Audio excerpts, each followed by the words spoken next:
All right, everyone, we are back with Slot 1 Super Podcast, and it's going to be awesome. Episode 21. There's 21. lots of things to talk about today. I'm actually very, very excited.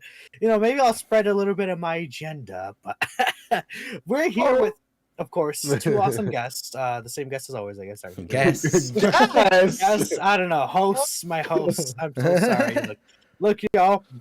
Sometimes you gotta sleep more. Anyways, there's a mass Ningen. I think he's this way. Then there's Dokkan assets right there. Hi. I know, right? I'm in the same place. We're in the same places we are every week, baby. I was just Every gonna week. say, every time we still don't get it.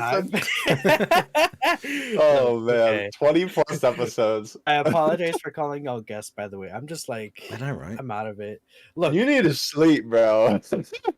who needs sleep when you're on that eternal grind, if you know what I mean? Oh my gosh. Videos every day. True. You got to do that. Anyways, before we continue on, I want to let you know if you want to help support the podcast, any donations and super chats will be read at the end of the stream. So if there's anything y'all want to say during that time, feel free to go ahead and do so, and we will guarantee read that.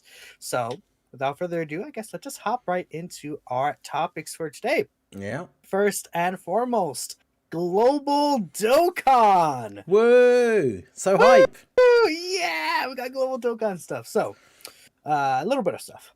We have A little bit. Allure Omega Shenron, the first 200% leader skill for GT bosses. Now, Woo. I know this. I Me and Dokkan love assets. GT bosses. I Yeah. love them. I love We them. love GT bosses. GT right? Me and bosses Dokkan is a assets- category of all time.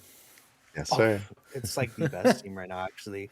And I know, again, me and Dokkan assets have been able to use this character for like Yes. months. But this Mhm. is pretty much Ningen's like. I mean, I'm not sure if you did any like other like private server thing for him, but this is basically his first in-game Yeah. attempt with Omega with his Yep. own account. So, what are your thoughts? I'm assuming you took him into some other events and stuff like that. Unironically, I actually didn't. So No. I did a private server showcase for him actually when he came out on JP, and so when he came out on Global, I got really lucky with my summons.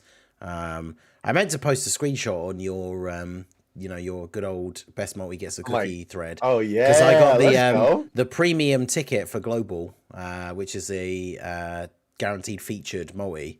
I got 2 Gokus and 1 Gohan because obviously Global got the W of having the 2 anniversary Carnival LRs on the banner. Yeah, I that only was got cool. one Pretty copy good. of them from the anniversary each, so they're both at 55%. So yeah, that one multi, I got 2 Gokus and 1 Gohan, and then literally Nice. switched over to the actual banner, and then on the first multi got Goku Black Rift. So it was Wow. one of those nice things where I really didn't want to have to You're spend a cooking. lot of stones on this banner because we all know what Let's Omega save the is like. androids. So yeah, exactly. I've got to save for the androids. I'm so excited. Yeah. But Great. but yeah, so I did do a 55% showcase, and man, yeah, he is he's okay. Like at 55%, he's really, really like unimpressive. The fact that he has to attack was it like 8 times or something. So like Yeah. turn 1, he's doing like 3 or 4 million attack with support, and it's just like, oh, not great.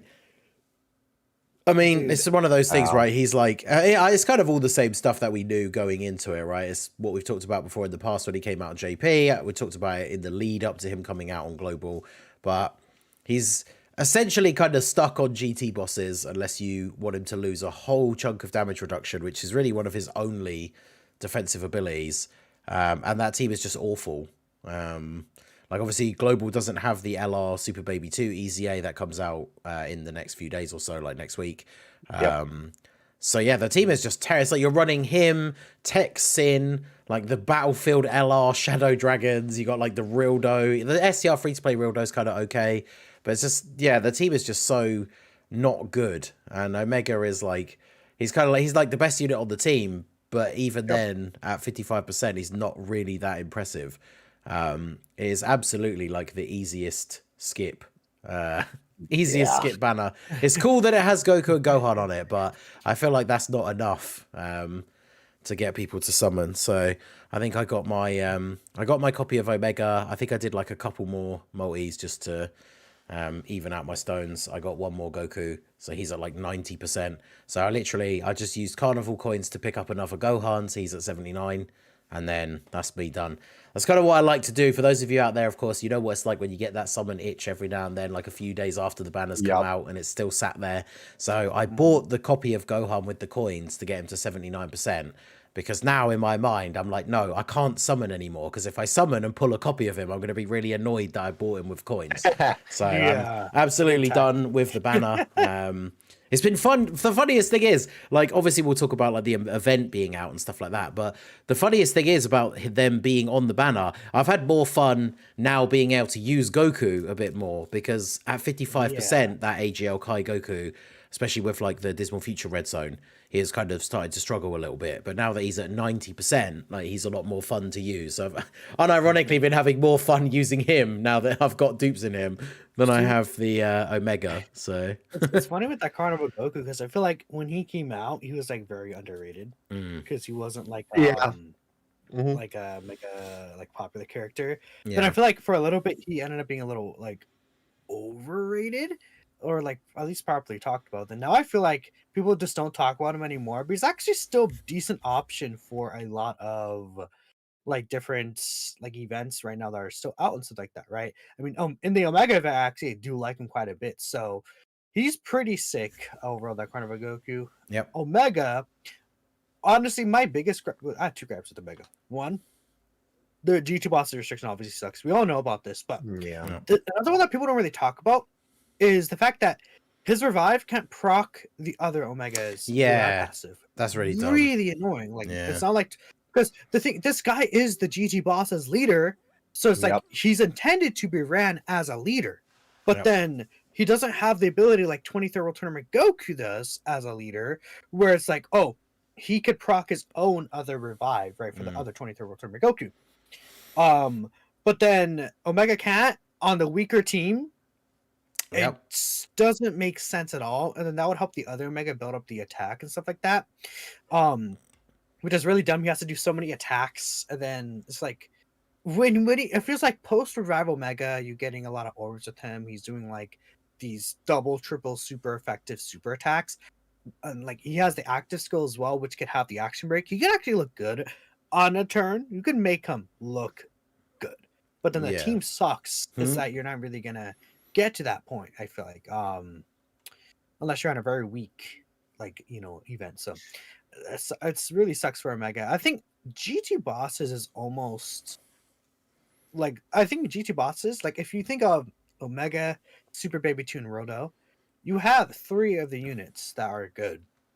If we get like a Dokkan Fest Super Baby 2, then let's say banning in it like a Baby Vegeta where it's just like the base form Baby Vegeta, that's 5. And then if we somehow get a 6 unit, it's like, well, that could be that's the worst thing about like, that's the thing about this like fumble that they made with these categories, which I really wish they would change, is we've talked about it in the past obviously, but like for super types for the categories, you've got like movie heroes, GT heroes, superheroes, which obviously we don't have the boss's version of that yet. All of the characters are on it. So everyone from GT, every Trunks Pan, like Giru, they're all on GT heroes. Movie characters, whether it's like the side Piccolo, whatever, they're all on movie heroes. But the bosses categories are only the main boss. So that means if they do something like a GT Dokkan Fest with like, obviously like you're saying baby, then the side banner unit could potentially be like a baby Vegeta. If they did a Dokkan Fest baby and they gave him like the Ginyu treatment and he had like 2 side banner units, but they made them, for example, we were talking about it in the stream this morning, just like brainstorming ideas for GT bosses. But you could have like a Dokkan Fest baby, give them 2 side banner units, the Tuffle possessed Trunks and Bulla, and then like Tuffle possessed Gohan and Goten. But then they wouldn't be on GT bosses. So the only way for them to buff GT bosses in that way that they did with like Turles and Ginyu is there has to be a character whose then side banner units would also be on GT bosses. Otherwise, they're just not on the category, which is really dumb. So it's one of those things that I just really hope in the future, like they probably won't, right? Because they haven't done it already. But they've added characters to categories and stuff in the past. They really should just add like all of those characters onto GT bosses and movie bosses. It Another help those annoying teams so thing much, but is they won't. the hell like Hellfighter Yeah, they 17. won't. Like he's not on Yeah, GG bosses, and we have that free to play Hellfighter 17 that has like what, like he almost has a 70% dodge chance for 3 turns. Like he hmm would, and he would actually be useful. Like yep, he's better than like if you're running like some of these other characters, because he has like I brought him up here. He has like a 67% chance to dodge for 3 turns, right? And then he still has a high chance after.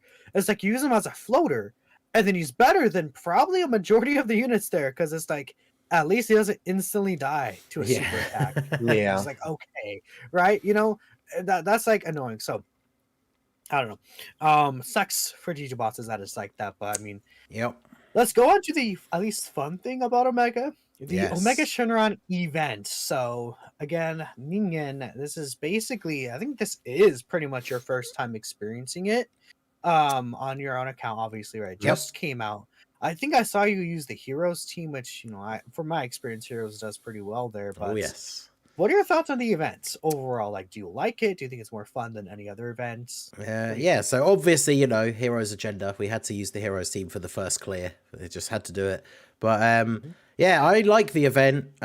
It's one of those things I think that people underestimate sometimes because I guess this happens a lot, right? I don't want to. We can't. I don't like to jump on those the global player moment memes because I am a proud global main. But I Certified feel like global moment. I feel like I was straight up seeing in the lead up to the event coming out a bit of disrespect on the timeline from people that saying that like, the Omega event's finally coming to global, but it's not really all that. Like it's super easy, whatever, etc. But yeah, I mean, like it dropped with those 2 category missions, and obviously it's putting the restriction on myself of trying to do them with no items, but like especially when you're restricted a little bit with your team building, like I definitely died like a few times trying to go through and do those category missions and stuff like that. He absolutely can catch you out in these phases because of course, just like Sin with the design of the final phase, his super attack does quite a lot of damage and does the debuff, as well as the fact that like he really does seem to super in slot 1 a lot, especially early on. And that phase 1 is one of those things where you go into the event thinking like, this is one of those events now. The first phase is a little bit easier. It's not like the Dismal Future Red Zone. I can get some build up with some of my characters like early, and then the unit in slot 1 gets supered and gets stunned, and then they can't do anything. So it's like, oh, well, there's no super attacks for this guy this turn. Like, and that's not like, it doesn't make it so that you then can't win the event, but it's another sort of roadblock in the way. I think it's a cool event. Definitely not as fun as another one that we're going to talk about a little bit later on.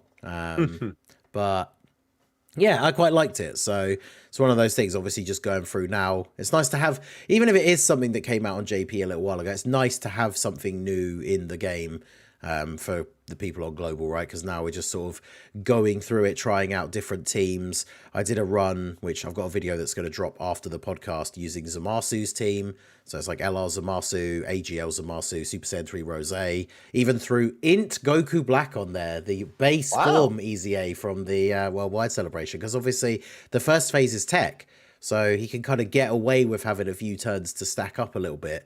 And yeah, he was quite good. Like through, obviously he wasn't great because he's not a great EZA, but he was pretty good throughout the run. So it was pretty fun just to throw some teams together. I want to do one with the Super Saiyans because obviously they came out for both of us at the end of the year, but they weren't. We didn't have the Omega event yet, so it's just nice to have a new event and like take some teams into it and mess about and stuff. So definitely enjoying it finally being available on global. Let's go, baby. No. That's I know. very fair.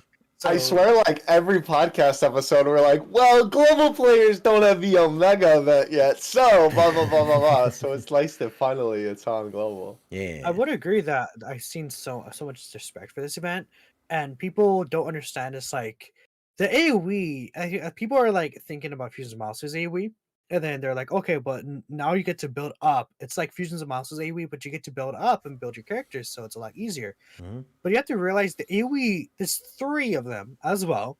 at the end, right? And then Omega does have a 20% chance to super in both the second phase and the third phase. So that's why it's very common for him to super attack you instantly, then debuff your first slot unit, which if it's a stacker, it won't be that bad. But if it's a character that's not stacking, they're actually going to take a lot with that 40% defensive debuff.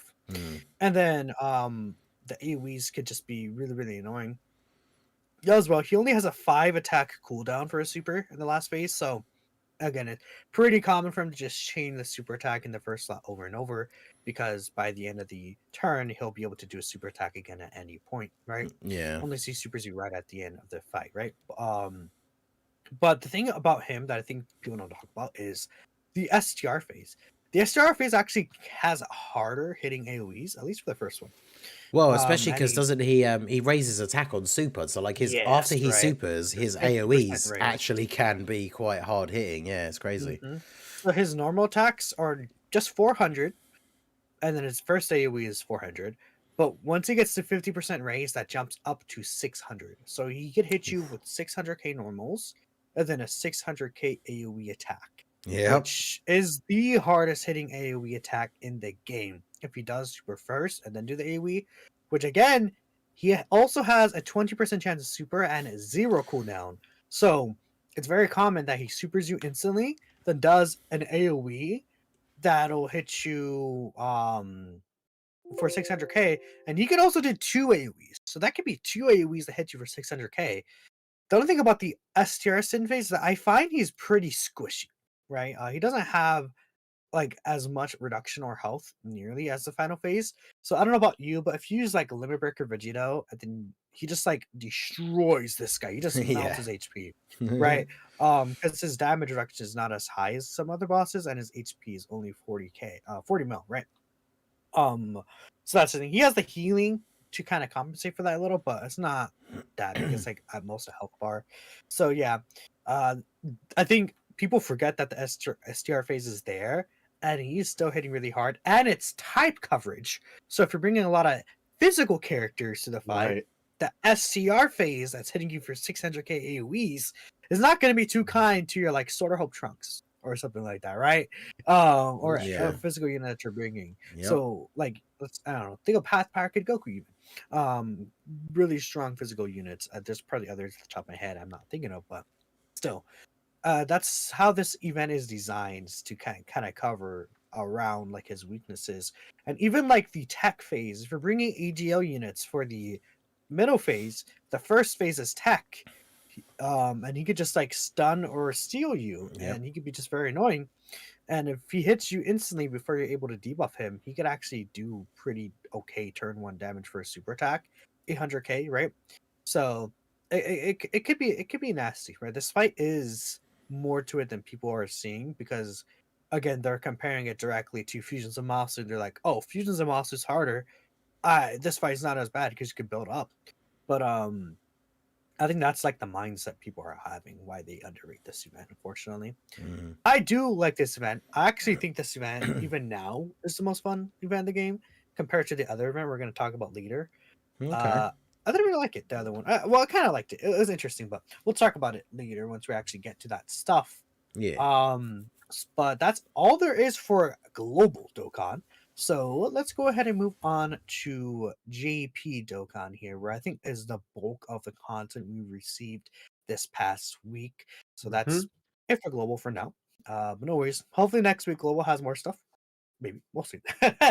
So first thing first, the characters finally came out, which by that I mean the 50% supports, right? That Yes, sir, the someone in the boys. chat said 23 minutes, and that's all for Global Dokkan. Sorry, Global. Sorry, Global. Maybe next week, right? So the 50% support characters are actually out. We talked about them a lot last week, Yes, but sir. now again, the Extreme Z battle is released. The banner's out, and I do want to point out we did find out something about the banners, which is the first thing I want to say, since it's a difference compared to how the banners used to be. For the first 2 times, they improved a lot. Actually, do you mind if I take this one, just because I was excited to talk about this? Sure, if you want. Yeah, sure. So these banners are actually really, really cool. because they gave them a pretty decent revamp, I'd say. For the first 2 multis, it is 30 stones, which is very nice. And then it just goes to 50. The banner does not go away, thankfully, because I know we talked about that last week. Yeah. And in the last slot, it is guaranteed to be one of the type support units, which, frankly, is a change that I am absolutely shocked that Dokkan, of all people, would give us, because they hate like giving us that type of thing for guaranteed, I swear, especially with how limited these units are, right? Because they really like to lock these guys in. So it's really cool to see that they decided to make these guys a lot more easily obtainable. So honestly, if you are planning on saving your stones for the coming months on global, I would say obviously, yes sir, I would say, right, these, honestly, if you want these units, right, for the sake of collection or just kind of in general, definitely not a bad idea to save a couple stones for these banners, even just to do the discounted summons to see if you can get those side banner units, because that's a huge thing, right? Like, it's a little unfortunate because obviously then you can't get an LR in the last slot, but still, I think that's personally, I know I would rather have that, just because obviously those units are so disgusting to try and obtain. Yeah. Dude, So did you say? So is it? real? Do we know the banners? The banners are just permanent now, then? Because you said they don't go away. What was the? No, the banners do go away. Yeah, they do go away. Yeah. Oh, it's go the on the two. Is it the 30th, guaranteed which- things don't go away? Yeah, so the guarantee things Yeah. are on this banner, right? We Yeah. don't know if it's going to be the same next time, but on this banner specifically, the first 2 multis are 30 stones, Mhm. and you guaranteed get either of the 50% unit. It can be Yeah, either and there's or. no. Okay, yeah, there's no time limit for doing Yeah. those two. That's pretty cool. Mhm. So Yeah, it gives you a good so opportunity. Do you say when did you say that up until? the 30th. Yep. So yeah, it gives you a good opportunity Which is to good, see too. the anniversary stuff, yeah, and then decide. So That's if you want to summon on that too, you absolutely can, which is Based- nice as well. Sorry, sneezed. Bless you. Based on last year, the banners for the anniversary came out on the 29th. And these Okay. banners leave on the 30th. So if it's the same thing as last year, then these banners will actually still be up before the anniversary banners are actually live. Like last year, Mhm. the anniversary banners, I went way far. I'm trying to find the exact time, but Mhm. the anniversary banners did come out on the 29th at 3:18 a.m. my time on the 29th. But then these banners are going to leave at midnight on the 30th. So if that happens again, then we're going to know the banners will be out and everything. We're going to know the typings of the characters and everything. We're going to have the full details. And it's like, let's say if we get an LR Beast Gohan and he's like int type, and then like Gohan, that int Gohan is on his team, that could influence you to summon on that int type banner. Or if you're going to go for like the AGL banner, or it could be vice versa, Yeah. maybe it's Yep. AGL, right? Mhm. And you want to get Pan. So that's why it's important, I'd say, to wait and see if you're really tempted. Yep. Sure, but I would really recommend to wait and see what the anniversary characters are. Yeah, I'd say that's a good And idea. see I if mean, the banners will be out in game first, because then you could summon on the anniversary banners, and if you get really lucky, right, then you can go for summon on them. these. And not to And- mention, obviously, Mhm. since these do have the discounts, right, it'll be a little bit easier to summon on them. And obviously, of course, the other thing about these banners is that because they are the type banners, obviously you can attempt to snipe some LRs off this banner, which is nice too. Yeah, It is would everything, say- by the way. I did double check when those banners came out, and it is like every LR. Obviously not like Dokkan Fest or whatever, but Just the yellow ones that coins. would be in the unfeatured pool. Yeah, they are I all feel in like there, which is the cool. only ones that are really worth are like Golden Frieza, Bulma. I guess STR UI. Well, we'll talk about STR UI Goku, but STR UI Goku could be potentially interesting. Super if you grab. Boo. AGL Super Boo. Super Ooh, Boo. Super Boo, yeah, Disrespect the that's goat. true. was actually good. Yeah. But I the like him, STR yeah. banner looks kind of sick. It has STR Krillin. Even STR Piccolo could be okay on a Mover Heroes team now. Yep. Bulma. Then you have Kaba and Hit, which I feel like those are two of the better 50% supports. The STR banner Yep. even has Mai featured, right? The STR Mai, which is like, she could work for sure. So yeah, I mean, these banners are definitely not bad. I think Yeah, that they are there pretty decent. There are value to them. but I would highly recommend. You don't want to go summon on these banners and then just like Right, and then miss out I on don't get- any. Yeah. I don't get Yeah. on LR. Oh my goodness, no! Right? You're gonna Let's crash. go. So, Yeah, nah, like- I would definitely say just wait because that is just a really nice thing about them. Mhm. Also, like, if you were like me, I know, like, I swear, like, only I saw one other person on the timeline was like, yo, don't call assets. I did that too. I was like, let's go, bro. With the blue coins, right? Obviously, Mhm. since these banners are blue coin banners, you can use the coins that you got from summoning on heroes to get one of these guys. They're each 300 blue coins in the shop. I Yeah. will say, obviously, once the banners go away, we will kind of see what they're gonna do with these guys, right? If they are gonna put them in the unfeatured pool, I'm praying, but I'm not holding out hope just in case because I don't want to be let down. I mean, Um, it would be really funny because you know how sometimes a banner doesn't leave and then the next banner comes out and then mhm. that banner unit is unfeatured. Like Yep. literally with the JP Omega Shenron came out and then the Tech Baby was unfeatured or something. They do that a lot. Like what if like the anniversary banners come out and then you see they're unfeatured and you're like, oh, I won't summon. That would be right? amazing. Or maybe it'll Well, we'll still be have to valid with see, a draft too. them, but 'Cause I I would, yeah, I feel I like would they're think almost for not. those they might, yeah. I would Because think of the that discount guaranteed, I feel like they're not true, going to be. true, But since they EZA, I hope that they bring them around more often. Is what Right. I Yeah. really hope for. like at least like I know this is even I think way too little, but like even at least just like once a year, man. Like, Yeah, at you the know, bare minimum, it should be. right at the bare Yeah. minimum, it should at least be once a year because like, dude, it's just so annoying, having to wait all that time for Imagine these how crazy guys. it'd be if they just all reset every month. That would be amazing. That's what I'm saying, bro. Like I know we've talked about on previous episodes like all the different like, shenanigans that they could do to kind of bring these guys back more frequently.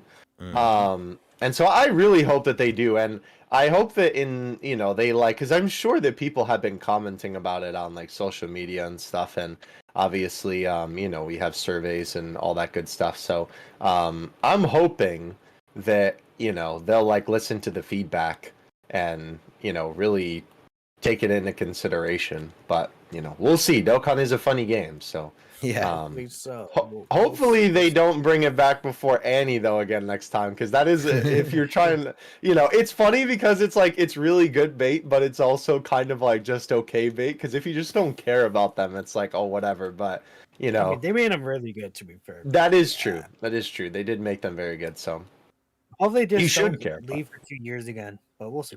I Yeah. feel like with the Extreme Z area, I feel like there's no way almost, but Yeah, because that's the thing Yeah, that we talked I about don't last know. time, right? Because there's an Extreme Z area which will just always be there. It seems Right. weird for the units to just then not be available for like 11 and a half months of the entire year. So I mean, They have an yeah, actual- they have an they do actual that with event to heroes, them, but right? that's a little different. I feel like.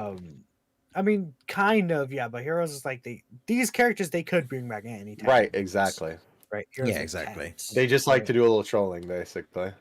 Yeah. yeah, But Dokkan be Dokkan. Yeah. that's all there is for the 50% supports. Again, last week we went full details into the kit. We don't really have to do that as much this week. Yeah. because we're just talking about the extra details that were added. But yeah, I think at the bare minimum, they all are usable. Some are better than the others. I've seen a lot of comparisons with like, Kaba versus Gohan versus Pan. Even seeing a lot of people really like the TN because he buffs Tech, and Tech is really good right now. Well, Tech has a lot of, in terms of leaders, like you have like 2 Tech leaders for like 23rd World Tournament Goku, right? Tech itself kind of is in a weak spot, but it is what it is. Yeah.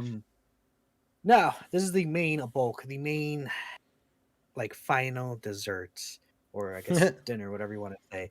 The main There was course. a huge main course. Yeah, see, What is bro yapping about? I know. I am yapping. I wanted to say course, but then I just thought of dessert. Blood is My waffling. bad. Bro's hungry. I am. Maybe I am hungry. You're Okay. tired and hungry, bro. You know, take a nap. Get I something should to eat. should have gone coffee. It's over. I've got What a JP Dokkan data download. We Yes, did. sir. there's a lot that dropped in this data download. We'll first talk about the thing that's actually in game. It Mhm. is the brand new Red Zone Hirudegarn. This is Let's go. stage 5 of the movie's version 2 Red Zone. So this event was quite interesting. So I'll just go ahead and break down exactly how this event worked. Because I understand it's not actually out on global, and a lot of people may not have even seen gameplay of the event just yet, since it dropped literally like 12 hours ago at the time of this recording. So, the thing about this event is it's a kind of like a little bit of a longer event. I feel like you get to like 6, 7 turns, which is like pretty cool. I think, it's a decently sized event. There are 3 phases. There's a phase with Rudigarn's lower half and Hoy. There's a phase with Rudigarn's top half and Hoy. And then there's a final phase against Tech Rudigarn, the complete version, right? Where he has his wings and everything. Actually, it's not the top half. My bad. It's like the incomplete version of Rudigarn. But you guys get the point there. Yeah. First 2 phases aren't really too bad. At most, like they're hitting for like Rudigarn hits for like 300. Doesn't even have a super attack, right? Hoy lowers your attack, right? In both phases, he's the same, barely hitting for any damage. And then the second phase against STR Hirudegarn, he does about 430k normals, a mil damage on the super. He has a 5% chance to dodge, but that's really it. But the last phase is like it's like different compared to any event we've seen, I think, so far, which is like interesting. So how it works is this guy has 9,999,999 defense. So his defense Whoa. stat is just maxed out. All the way. Holy. Right. He does greatly reduce his own defense for the turn and cause immense damage to the opponent, though. So that super attack hits for 1.7 mil, which is a pretty hard hitting super attack overall. And he has a 50% chance of super. So it's very common he just supers you just like right near the start of the turn. Yep. But the thing about that 50% debuff is that basically cuts that defense that we see in half. So it'll go from like 9 mil all the way down to like 4.5 million defense. Now the only issue with this fight that I found is I think it's a cool concept, but if you crit, you ignore all that defense, so it doesn't even matter. And then he has 0 defense, and he still has a reduction, right? So he's not gonna like 68% reduction. He's not gonna take 0 damage, but I feel like I don't know. It's just like that mega high defense that's cool. It's just that, especially with units that lower defense, it just is like a pure like lower. So it just makes his defense can go down so low. Especially there's characters that can lower like 50% plus defense on their super attack, massively lower defense or something, right? I think Dragon Fist Goku doesn't LR Dragon Fist Goku himself like lower defense quite a bit. Yeah, he massively lowers defense, which is an 80% lower. So if you hit Hirudegarn with the Dragon Fist with this guy, he like gets rid of all his defense basically, right? Well, that makes So sense. Yeah. They it made does the make unit for the sense, fight. right? So it's like I think it's an interesting fight, but I would say it was difficult. I feel like it's not necessarily like I would say like the Introse fight. I feel like overall it's harder, but it's a fun event, and I did enjoy it overall. I do enjoy Omega more personally, but I know Ningen actually had a lot of fun with this event too. So, what were your thoughts on this event, Ningen? Yeah, I loved it. It came out this morning, and we were talking about. I was live on stream when it came out. So I recaptured my actual JP account, like not the private server thing, nice. which I haven't touched in like easily 6 months. I don't even know who the newest character is that's on it. I think it might be LR Full Power Super Saiyan 4 Goku, maybe.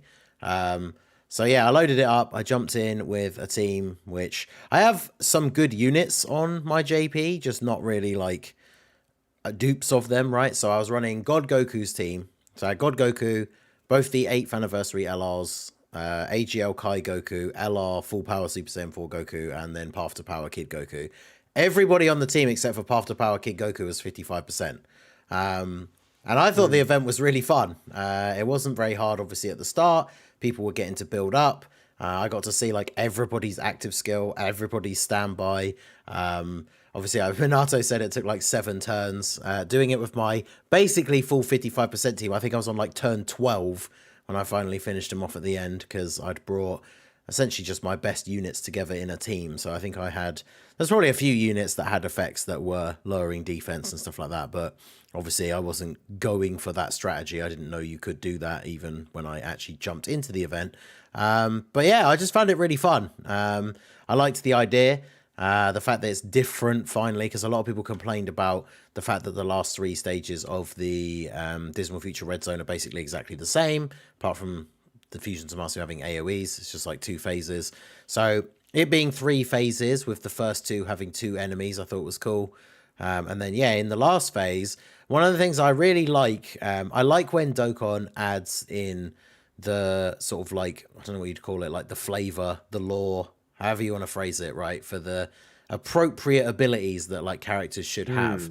So like, you know, things like Hirudegarn, the AGL, like Tapion, Hirudegarn giant form, even though giant forms don't take any damage anyway, he dodges everything because it's like what Hirudegarn does. So I thought that was really cool for the boss, that just like in the actual movie where he can't be hurt until he attacks somebody, he has that massive defense until he supers, and then you can do damage to him. I thought that was really cool. So yeah, I just really enjoyed it. I had loads of fun playing it. I think in part it is like I was saying with Omega for global players, where it's just nice to have new events.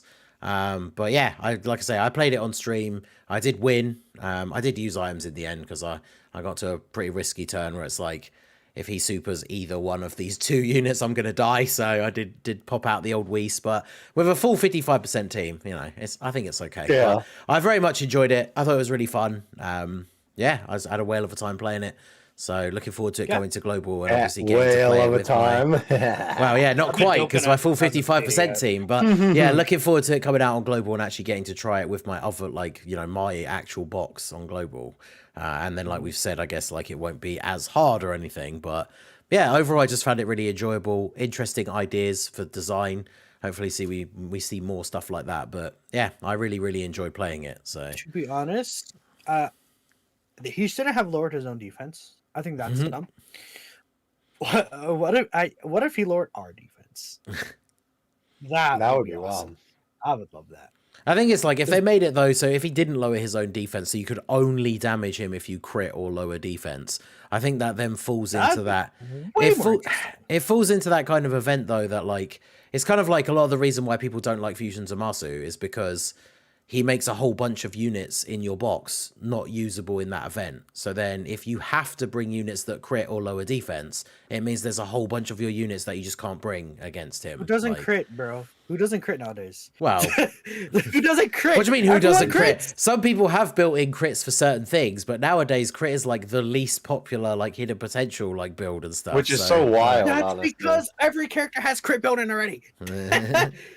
Not everyone. Every character has crit built in. Not basically. everybody. Yeah. Every damage dealer has crit built in. Is that better? No. Yeah, exactly. Literally, LR Super Saiyan 3 Dragon Fist Goku, you bring him, and then you got the passive, and he's cooking. He just kills. It's like, goodbye. Or he lowers defense, right? So many characters have lower defense, we're like, that's such a useless ability. But if they have this event here, where it's like lowering defense characters actually have a really tough event to have a viability in, I like that better. Even though some units may not do as good in this event, it's different from Fusions of Masu that invalidates like 90% characters, because Hirudegarn wanting you to lower defense or crit does not invalidate 90% of the game.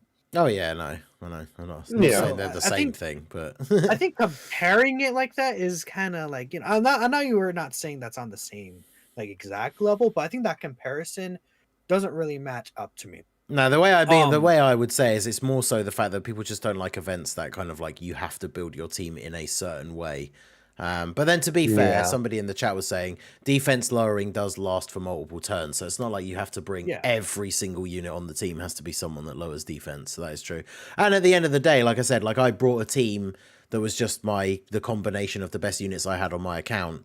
Not all of them were lowering defense or critting, and I still beat the event. So obviously it's not the be all and end all. So that is true. For sure. And I think I mean, are there even items that lower defense? If you're like that, Is there? like I have no idea actually. But if there's, let me see, like if that was a thing, let's see, lower attacking defense. Yeah, see, the Nurse Chi-Chi lowers defense by 74% for one turn. The mouse lowers defense 40% for 2 turns. Like, if you're that down bad, just bring those items. And if you're like, I can't clear the event, True. just use those items then. If you're that struggling, considering that many characters have crit and defense reduction. And it would have made the event overall more fun and more difficult. Yeah. Yeah, my opinion, anyways. But I think that it's also nice for the game to make you think about team building rather than you just having to jump an event with the same team over and over. Yeah. It makes it more fun for me personally. But I can agree. understand why some people with maybe not as expansive of a box will not be able to like that. But Yeah. I think most long-term players would have a lot of these options that could be used, right? Mhm. So I don't know. I think it would have been That's cool. true. But that's that for the Hirudegarn fights, and that was already out in game, and that's everything. Actually, there's one last thing I want to say. If you may have noticed, again, we know that there's a Beerus support memory coming with this Red Zone. It's not complete yet. It's not in game. The Beerus support memory is not completed, so this is not the last stage, which is going to lead into the next topic of anniversary. But my theory was what's going to happen is we're going to get a Beer stage and then a Golden Frieza stage, and then that is going to be matching up to the teasers we got for Resurrection F and then Battle of Gods, because we're going to get those 2 stages as stages 6 and 7 during part 1 of the anniversary. That's my theory. Okay. And then it's like that's what those teasers were for, because we're getting those Red Zone stages, and then we'll finally get the completed support memory. And if that's the case, I wonder what that UI Goku teaser's for. Maybe we'll talk about that in a bit. New UI Goku Goku fight. What could that be? Hey, yo.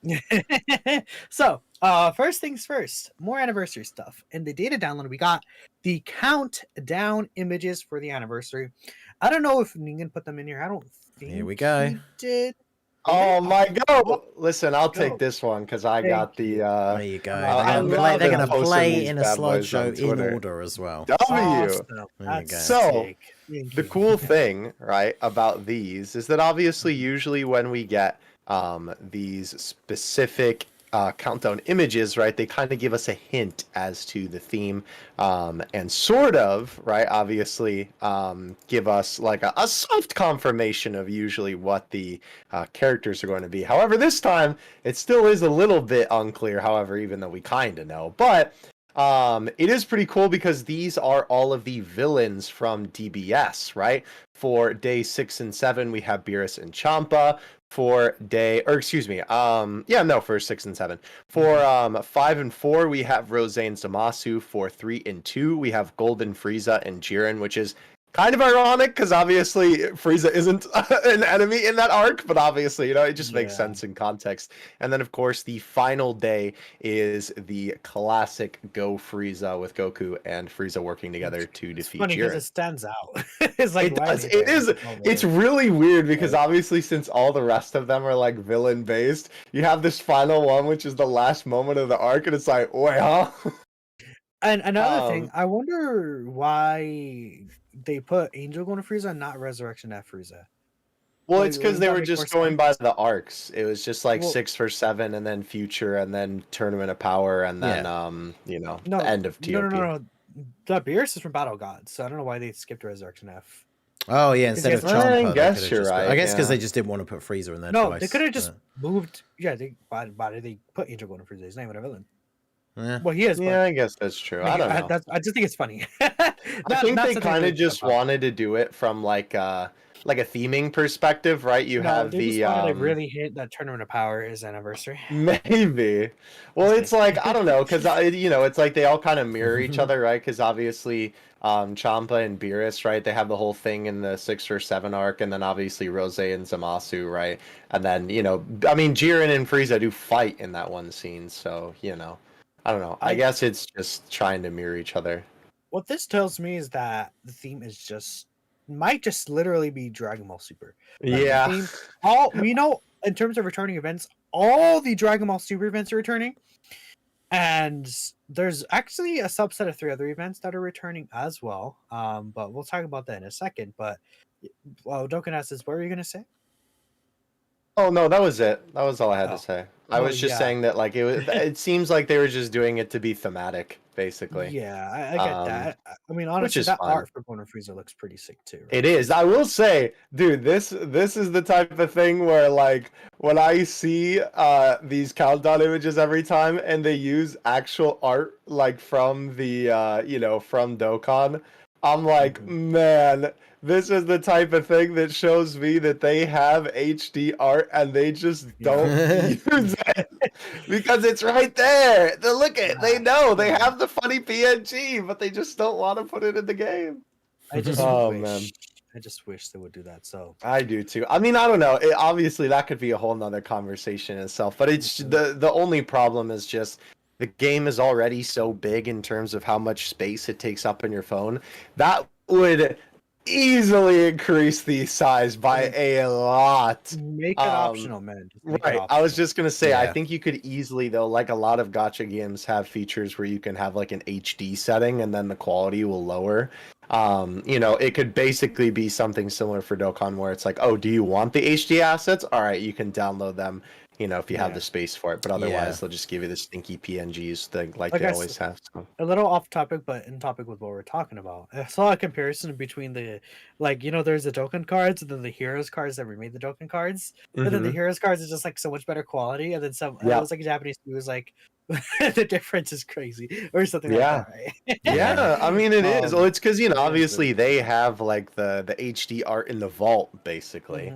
Mhm. Um, they have like because every card in the game, it's kind of funny because they all have like an HD art attached to them. It's just we don't have them all because the only way that we get them is if they include them in the game in some other capacity, right? Like with the story event assets, that's why those are so high quality because it's just the actual HD art. But yeah, I don't know. Dokkan be funny with that. I do hope someday they actually, will add that in as a feature, but I only time will agree. tell on that one. But anyway, a little off topic, but still. It's okay. So back to the returning events. All the returning events are Dragon Ball Super. So Broly, Mhm. Superhero, Tournament of Power, etc., etc. Everything regarding Dragon Ball Super is returning.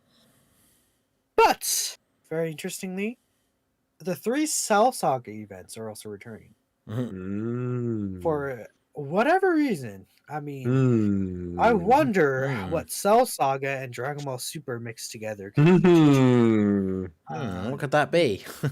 What are y'all? I Interesting. mean, very, very There interesting. could be there could be a beast in the details. I don't know. Could be I possible. mean, it's just like, what else would they return them for if it's not for Beast to go on? Right. Man, Yeah. That is true. I just And I mean, like, didn't that one Dragon Ball Superhero event also return as It's well? going to, yeah, right? The so yeah, it's gonna. Well, that's because they're returning all the Dragon Ball Super events. So Oh, Right. both Okay. that one and then the Future Trunks event from the Worldwide Celebration, they're returning, and people were confused because they saw them adding the missions and permanent. They're like, "Oh my goodness, this confirms Beast Gohan." Not necessarily because all the events are returning, and then they did the same thing with the Trunks event. The reason why you see those missions upcoming is because they're returning for the first time, so the missions are going to be permanently available since the events will be available for keys, right? Right. Because obviously the missions are up if the event is available with keys, but that's why we see them coming back here, even though technically they're already completed. They're not new missions; they're just existing missions that are being Yeah. but that's and that's pretty cool actually that they do that. Like the keys feature in general, I think is pretty cool. Now, Yeah, it is nice. Yeah. there's another thing here regarding Dragon Ball Super theme. Even if the main units are not from the Tournament of Power, seems like we're going to be getting an EZA related to the Tournament of Power based off of a little bit of the in-game data that Proton's in chat actually. The He did find goat, this the out. goat. It's right here. Yes, Goton. It We seems love that like boy. based off of that, it's not 100%, but it's very likely that STR LRUI Goku is in fact going to EZA during the 9th anniversary. Yes, the STR one. The AGL one we're thinking is also going to EZA, but I'll read out Proton's tweet right here. And again, shout out to Proton. Thank you, Proton, for looking through the data and seeing this. STR LR UI Goku's super attack scripts were updated. Among other things, both super attacks now check and apply a different effect depending on the super attack level during the card cut in animation. This is something that usually happens with EZAs. So essentially, it's checking like the super attack level you are to check the, I'm assuming the super attack effect, which Oh, yeah, because it's wouldn't Right. yeah, really 'cause- matter unless they're getting they have, because the thing An with EZA, LRs is I don't know, when you EZ the LR you don't get the super attack effect instantly, right? You have to be like SA23 or something. yeah, it's like normal EZAs as well. Yeah. Their SA effect doesn't change until they get to like 14, I think. So Yeah. yeah, that makes So sense. the thing is that it's going to check your SA level to see which effect you have for the card. But then what's the point of adding that unless his he's super going attack to be level's getting- going up. Yeah. Right. or Ooh. if he's just getting it Which more would in make general, sense. would just be for an EZA, right? Is how I presume that is actually working. All EZAs have that verifications what Proton says in the chat actually. So I mean, it really like they want to add that unless he was going to EZ, I think. So I feel like it's all but officially confirmed that STR UI Goku is in fact going to get his EZA, and I'm assuming in part 1 of the celebration. So Yeah. that could be what the teasers are for. It could be, again, we got Battle of Gods and Resurrection F. We got, let's say we get the Beerus and Golden Frieza Red Zone. Then STR UI Goku would be for the Tournament of Power teaser, right? Maybe he could be just like the part 1 EZA. And that would be a crazy EZA to start the anniversary off with. That would be. STR UI Goku. I always thought he was very possible to EZA during the 9th anniversary. And even if it's not like the new characters are TOP themed, if it's just Dragon Ball Super, Yeah. then he obviously is in contention to receive an EZA.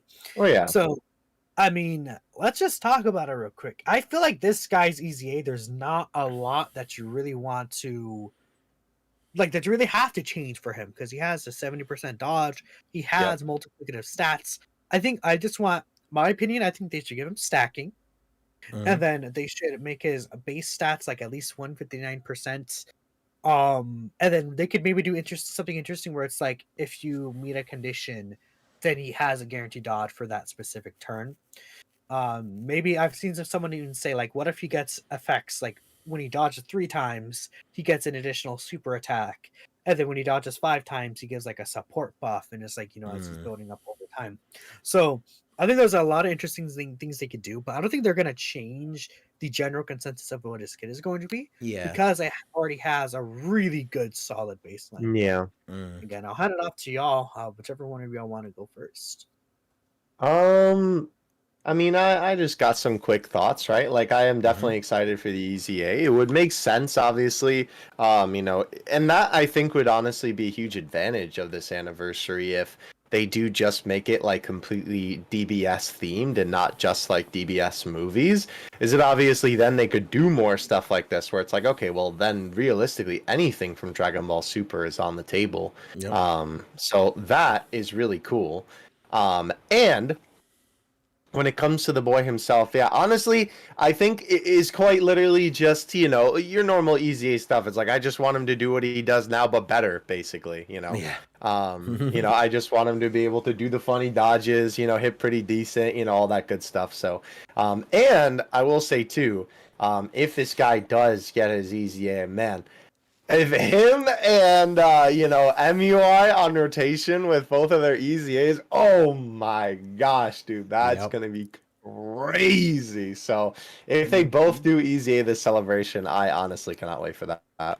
That would just be so sick. And again, imagine if it's like, because I do think that there's a possibility still that UI Goku is in the anniversary as an LR, whether it's part 1 or part 2. Yeah. Especially if it's just a general Dragon Ball Super theme. I know a lot of us are saying which one of the 3 between UI, Beast Gohan, and Gogeta Blue. But what if it's all 3? Right? That would be amazing. Maybe it's like between both parts, we got all 3 of them during the anniversary, which would be a stacked anniversary. That would be insane. Yeah, imagine, I was, you know, we get like a UI Goku and Blue Evolution Vegeta. It's like Goku that I don't know, that like has a standby into Vegeta, and then he goes into cool. like Master UI or something. I don't know. Could be really interesting how they do that. But something like that could be really interesting. Yeah. Sorry for cutting you off, assets. No, it's fun. I was just gonna say one thing that was kind of interesting that a buddy of mine and I were talking about when we were discussing like what could be the anniversary. That I think is just something like interesting for food for thought is that, you know, it does kind of feel like that if they do that though, that is a lot of characters that I feel like they could spread out over more celebrations that are like super hype. I just don't know if they would dump all that in one anniversary. Like, I would definitely be down for that, but like, you know, I feel like they obviously kind of like usually give for the Annie anyway, like the most hype stuff in the first part. And then, not that the part 2 LRs aren't like, you know, fun most of the time, but obviously it's like those big boy units in part 1 are really what they're looking for. You know, it's obviously kind of strut their stuff with. So I would be a little surprised if they did that. Again, I would still be down because I'm always just like anything that is hype, I'm here for it. So, you know, I'm definitely down for that. But yeah, it would be interesting to see. I mean, I was even thinking like in regards to that, right? Especially with the fact that they kind of did all the villains for the countdown teaser, right? And the villains could just be, you know, for the sake of the countdown. But I was thinking, yo, low key, it would be really cool if they finally brought back some villain characters for the part 2 of the anniversary, right? If it is Beast and Gogeta, right, then they do like Cell Max and Broly, or you know, if it's like MUI, then they do Jiren or something like that. I think that, I mean, Jiren isn't really a villain, but you know, I think that that would be really cool if they did do that. Now, you know, Dokkan hates villains in the modern day, so I don't think that they'll do that, unfortunately. Yeah, right, so, which I is really mean, unfortunate. But yeah, when again, well, we might as well get into just the final thoughts of the anniversary here, like what they're. Yeah. We're talking about it already. oh, so I don't get to talk about STRU. I thought you already said something. There, go ahead, talk about STRU, then we'll move on to that. Sorry. I know, right? Dokkan Like, Assets was like, oh, I've got a few quick things. So I was like, okay, I'll let him go first. And then look at this. No no time for the global player, even though STRUI Goku was a global first character. We don't And yet care again, Global Shaft, the global first character is going to easy A on JP first. Yep.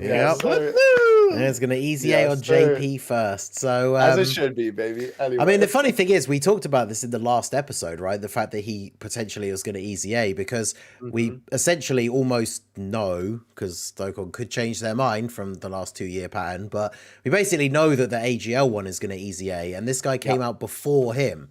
So it makes absolutely perfect sense for him to get an easy A during the celebration. That is super hype, because obviously, as a global player, I've always been very hyped about this unit. I've said many times before, I said it on the last episode, I'm pretty sure, I prefer the black hair UI to the white hair, like the UI sign. So him being a global first, that was super hype. So him getting his easy A is pretty exciting. I did see someone in the chat say it already as well. But obviously we just saw the new sort of, I say new mechanic, but like the new application of like an ability, right? With that Hirudegarn, where if he gets a certain number of dodges within the turn, then he has guaranteed dodge on the next turn. And something like that would be insane for like this guy to have, right? Because it fits in with like the UI theme pretty well. And then I think really what people want to see when it comes to his easy A is, obviously everyone always wants every easy A, especially for units that they like, to be cracked and like the new best easy A in the game. But like the main thing is essentially just needs to be that like, if he doesn't dodge, he doesn't just get one tapped by normals, I think is like the main thing, right? Because that's essentially when he became, I don't want to say irrelevant, because like you can get away with using him in an event still, as long as he does actually just dodge all the time. But that's what you don't want, right? It's like the one attack he doesn't dodge and then you just die, even if it's like a normal. And of course, with having a 70% chance to dodge, they're obviously not going to make him insanely tanky as well. But yeah, as long as he can at least take like 1 or 2 hits, right? If he doesn't dodge, I still would expect him to be like, you know, he doesn't dodge a super and then so he's dead kind of thing against like the big bosses. But you know, if you're not dodging a super with a 70%, that's kind of like the acceptable outcome, right? It's like you don't dodge the super, he dies. It's unfortunate, but that's how it works with RNG based defense. But definitely don't want him getting killed by like 1 or 2 normals. But Definitely then, not. yeah, other than that, he could be crazy. Like Minato said, start a bit more start of turn attack and defense. But he already has that thing where it's like every time he dodges, he's building up. So if they increase like the amount that he builds up by a little bit until like the maximum he can get to, then obviously he could go crazy. Because with some of these events now where you actually can end up getting like 5 or sometimes even 6 attacks in slot 1, it's like you put him in slot 1, get that, God RNG turn where he just dodges everything, and then it's like on his second appearance he's going to be dropping like 15 million attack or something while dodging everything on the turn. Like, this is going to be super cool. So very, very excited for him. Be interesting to see, because the countdown, it'd be interesting to see if he EZA'd during the countdown, because the one thing I wanted to see if you guys remembered is, or at least last year, when did the year 5 LR's EZA? Was it later in the anniversary? Because obviously we would expect, I would expect this guy to EZA before the AGLUI Goku. So the EZA are like the 20. Gogeta. I'm looking it up. Don't worry. Something. STR Gogeta EZA'd on the 24th of February. Okay, so it's near the end then, yeah. Yeah, so obviously part 3, right? Yeah, so he could be part 1, yeah. Yeah, because we already got the countdown data download, so everything for the countdown is already in the data download. Right, okay. Anything else for this countdown, which is why you even said for the red zones, part 1. Right, gotcha. Last year, what happened is the banners dropped on the 29th, and then the EZA for Super Vegeta and Buhan dropped on the 4th. So we would likely see something like that, where it would be like a couple of days after, and the 4th. For our anniversary, they usually had like two sets of content, like dropping twice within the week. That's how they really space it out. Which is really cool. That I always felt like there was everything coming out every like 3 days during 8th anniversary. Yeah. I hope is the same during this 9th anniversary. I hope so too. Yep. That'd be pretty sick. And yeah, I mean, this guy's EZA is just I like the idea with the Hirudegarn dodge. I think that could be really cool. And as long as he's tanking normals, I think that's really important. Tanking normals, doing like a 15 mil attack stat with a 70% dodge chance, like I'll take that. It's like that's not hard to achieve with his kit that he already has, right? Yeah, exactly. Because he already has that multiplicative stat. Like I don't think they're gonna change the 77% build up. But they just really need to change that start of turn and give him like defense on a super attack effect somehow. Like even if it's like a 3-turn greatly raised attack and defense, instead of stacking. Yeah. And then give him an additional and he's cooking. Yeah, right? That'd be good. Because it's interesting, like with the whole thing about them bringing back all the super events and all that kind of stuff. It is cool because I know one of the big things that people have pointed out when it's like any big celebration when people are speculating about who the characters could be. One of the things that always comes up is things like, oh, well, who will get EZAs and stuff like that, right? And that's one of the things about, especially when it comes to superhero, if we're having a big celebration themed around Beast Gohan and superhero, like all of the superhero characters that we actually have in the game are too new to get EZAs. Yeah, so then people are like, oh, well, this can't be the theme of a celebration because who's going to EZA? So I quite like this idea where it kind of almost seems like anyone from Dragon Ball Super, like those EZAs are on the table, basically. And that allows them to fill in those gaps. It's one of the reasons why it makes sense, I think, for anniversary, even in the lead up in the last months or so when people have already been speculating. It's one of the reasons why I think it makes sense to do like superhero and something else, or Dragon Ball Super Broly and something else, because then it gives you those other things you can pull from for things like big ticket EZAs and stuff like that. So I think this is a good indication, like Minato said, even if UI Goku isn't a new unit for the anniversary, this guy fits in as an EZA because it's just the general Dragon Ball Super theme, or at least that's kind of what it seems so far. So that's really cool because then and even random characters who are like from Super but not really related to the unit that's coming out necessarily can potentially get an EZA, which I think is very good because it helps fill in some of those gaps for some of those teams. So I do like that. Exactly, right? And it's like there's a lot for them to choose from, even for like free to play EZs. They can go through any of those sagas. They And you know, can. there's even they're bringing back the Cell Saga events. What if they're like, yeah, it's Cell Saga, Right. right? You know, Plus, that'd be funny. like, I mean, not to mention the other thing is that I think is just like cool to think about is that it just makes it like more of a surprise almost, right? Because obviously, you know, when all things said and done, right? Obviously, if a theme is specific to like one movie or one like saga or something, it's a lot more limited. But to an entire section of Dragon Ball, you know, just being Dragon Ball Super, it's basically like anything can happen, you know? So I think that aspect of it is really cool. I would agree.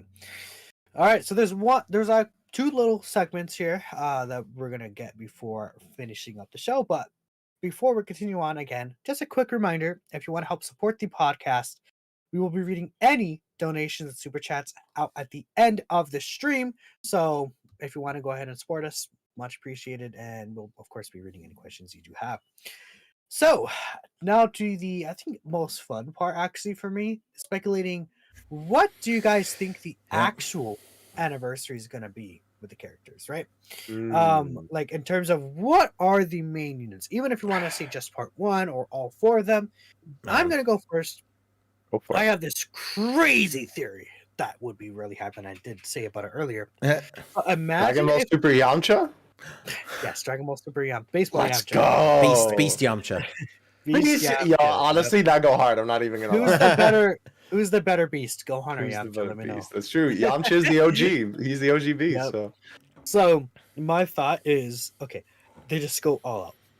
They bring back the Dokkan Fest Carnival format, right? Because the thing we know is part one and part two are both having fan meetups and a stream Okay. for those fan which meetups. is interesting, yeah. So I'm like, would they do that if part two wasn't just as exciting as part one, or at least on equivalent footing? That's true. I don't That's know. fair. Right? Yeah, that's Last interesting. year they didn't, but I think that, you know, what would be the reason to change that unless part two is gonna be like really hype with a character reveal, like a really exciting character.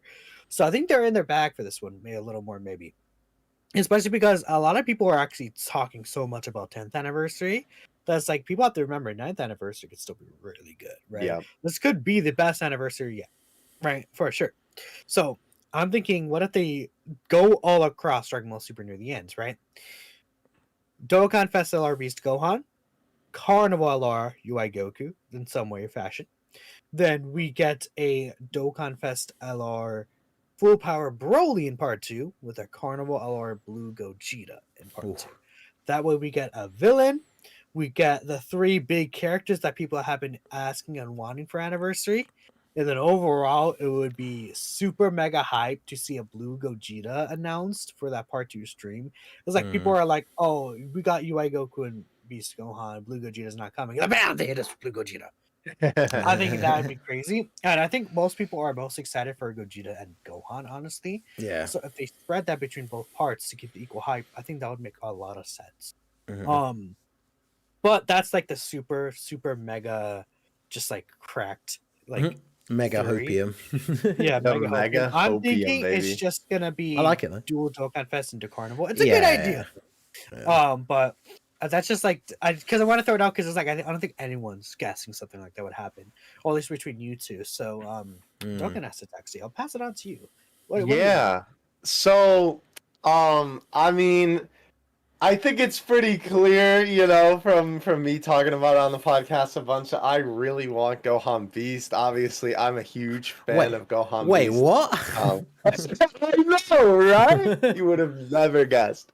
But like, to be honest with you, I have quite literally been keeping my hopes down on purpose because there have been a bunch of things pointing to his arrival, and on purpose I've been like, nah, it's just coincidence, just so that in case it doesn't happen, I'm not disappointed. But if we're talking like what I would want, for sure, I think it would be awesome to have, right, of course, what most people I think are thinking is Gogeta and Beast in the first part. Obviously, it would be awesome to not only finally get that standalone Blue Gogeta that we have been wanting for so long, because obviously, you know, the only ones that we have all transform into him, and I know everybody really, really wants, like, you just play as Blue Gogeta right out the gate. So I think that would be awesome. That's what I'm rooting for personally. I like transforming units, but I think, you know, considering all the Gogetas we have in the game, that would be my personal outcome that I would want. In terms of Gohan Beast, right? Obviously, the standalone Beast would be amazing, right? I don't want him to transform, you know. Listen, as long as you get to play with him, I think I'll be satisfied. Even if it is Ultimate Gohan into Beast, as long as you get to play as the man himself, that's what we're looking for. But preferably, of course, right? Obviously, we want it to just be Gohan Beast. And from really, like, you know, I've seen the movie probably like 6 times or something by now. I have 2 copies of the Blu-ray. I'm a fan of the movie, to say the least. Like, there is still a bunch of animations that they could do. I've seen a bunch of different ideas that people have had, and I've, like, kind of all corroborated, that's what I'm looking for, in my head, right? All of them together that they can definitely do. So there's a ton of things that they could still do for it. Obviously, I know a lot of people want Orange Piccolo to be included in somehow. I definitely would be absolutely down for that, because I love Orange Piccolo too. And I think that that would be cool, whether it would be like a duo unit or even just like Piccolo makes a cameo in the active skill or something like that. I think that that would be dope, right? Yeah. And obviously, then it fits for the whole Dragon Ball Super theme, because of course, you know, I know people are thinking like, oh, it's God Key or like this or that, but obviously if it's just Dragon Ball Super, all that fits. And for part 2, right? I know not a lot of people are really with it when it comes to the boys Cell Max. I like Cell Max personally, and I do think for kind of like his status and what people think about him and just in general, he would be perfect for Carnival LR, I feel like. So if they did him for like one of the part 2 Carnival units, I think that that would work really, really well. As for the other, which if it is Gogeta, then it would be Broly. It's kind of weird, right? Because it's like, obviously the Carnival units are good, right? But I think it's like, you know, people pretty much think that like Dokkan Fest LRs are kind of like a tier above most of the time, right? At least I think that's a general consensus. And we have also wanted a, you know, full power Broly for a long time, just standalone. Obviously, we have the transforming Super Saiyan 1. And in my mind, it's kind of a toss-up because it's like, he could definitely work as a Carnival LR, but I kind of want him to be a Dokkan Fest. Just because it is Broly, right? Like, I think that it's not like it couldn't work as a Carnival unit for sure, but I think just with that status, and especially Broly being Broly, and you know how much people in the community obviously love him and how much of a fan favorite character he is, I kind of feel like he deserves to be a Dokkan Fest. But if he has to be a Carnival LR, I guess I wouldn't mind that too. I would actually not like it because of leader skill. I want him to have a good. That's fair. Yeah, because he's only going to get one category, and right? It would be a 200%. Movie bosses is kind of weird for a Broly. Exploding Rage is not full power, best I team. guess. Full power, maybe. Maybe. I think that, like, especially if he has big bad bosses and they give him a big bad bosses link, I think that that would be crazy. Because him, I mean, Broly Tree has it, and what if they? Well, I was gonna say the thing is that like people could like say it's copium or whatever, but remember for the anniversary only, because we haven't seen a new one come out since then. But for the anniversary only, they decided to give Super Saiyan 4 Gogeta Saiyan Raw, which he did not have in any of the other units before that. So true. If they ever wanted to just randomly give a Broly unit big bad bosses, then an anniversary LR is potentially the place where they would do it. So, and honestly, you know what would be really cool? I know that obviously like they'd have to call it something else, but I think honestly at this point, like maybe it's a little bit weird because this would basically just be like the villains category, but low key, bro, to kind of give villains a buff, they should just make like a big bad bosses category. Like we kind of have that at the moment, but like I don't know. I think that just making a more overall encompassing one would definitely help villains. So that could be something that could be really cool. Um, if though, it's not Broly, then I don't know. Like, I don't really know because the thing is too, obviously this is thinking about it in terms of the themes, right? Especially considering last year where they threw us a huge curveball, right? The first part was the Spirit Bomb, and then the second one was like, oh, OSTs. And it was like, what? Kind of seemingly out of nowhere. So especially with the theme just being DBS in general, or that's what we're kind of going off of here. They could easily throw us, a curveball and it not even be anything related to the, like part ones, right? Like we were talking about before, it could be, a Golden Frieza, which to be fair, we do have LR Golden Frieza, so that'd be a little bit weird, but it could be like a Beerus unit, right? And then they could also do Cell Max, or it doesn't even have to be, villains technically, right? We could finally get that Gamma, 1 and 2, or just Gamma 2 unit, whatever they would want to do, however they structure the unit for the Core Breaker, right?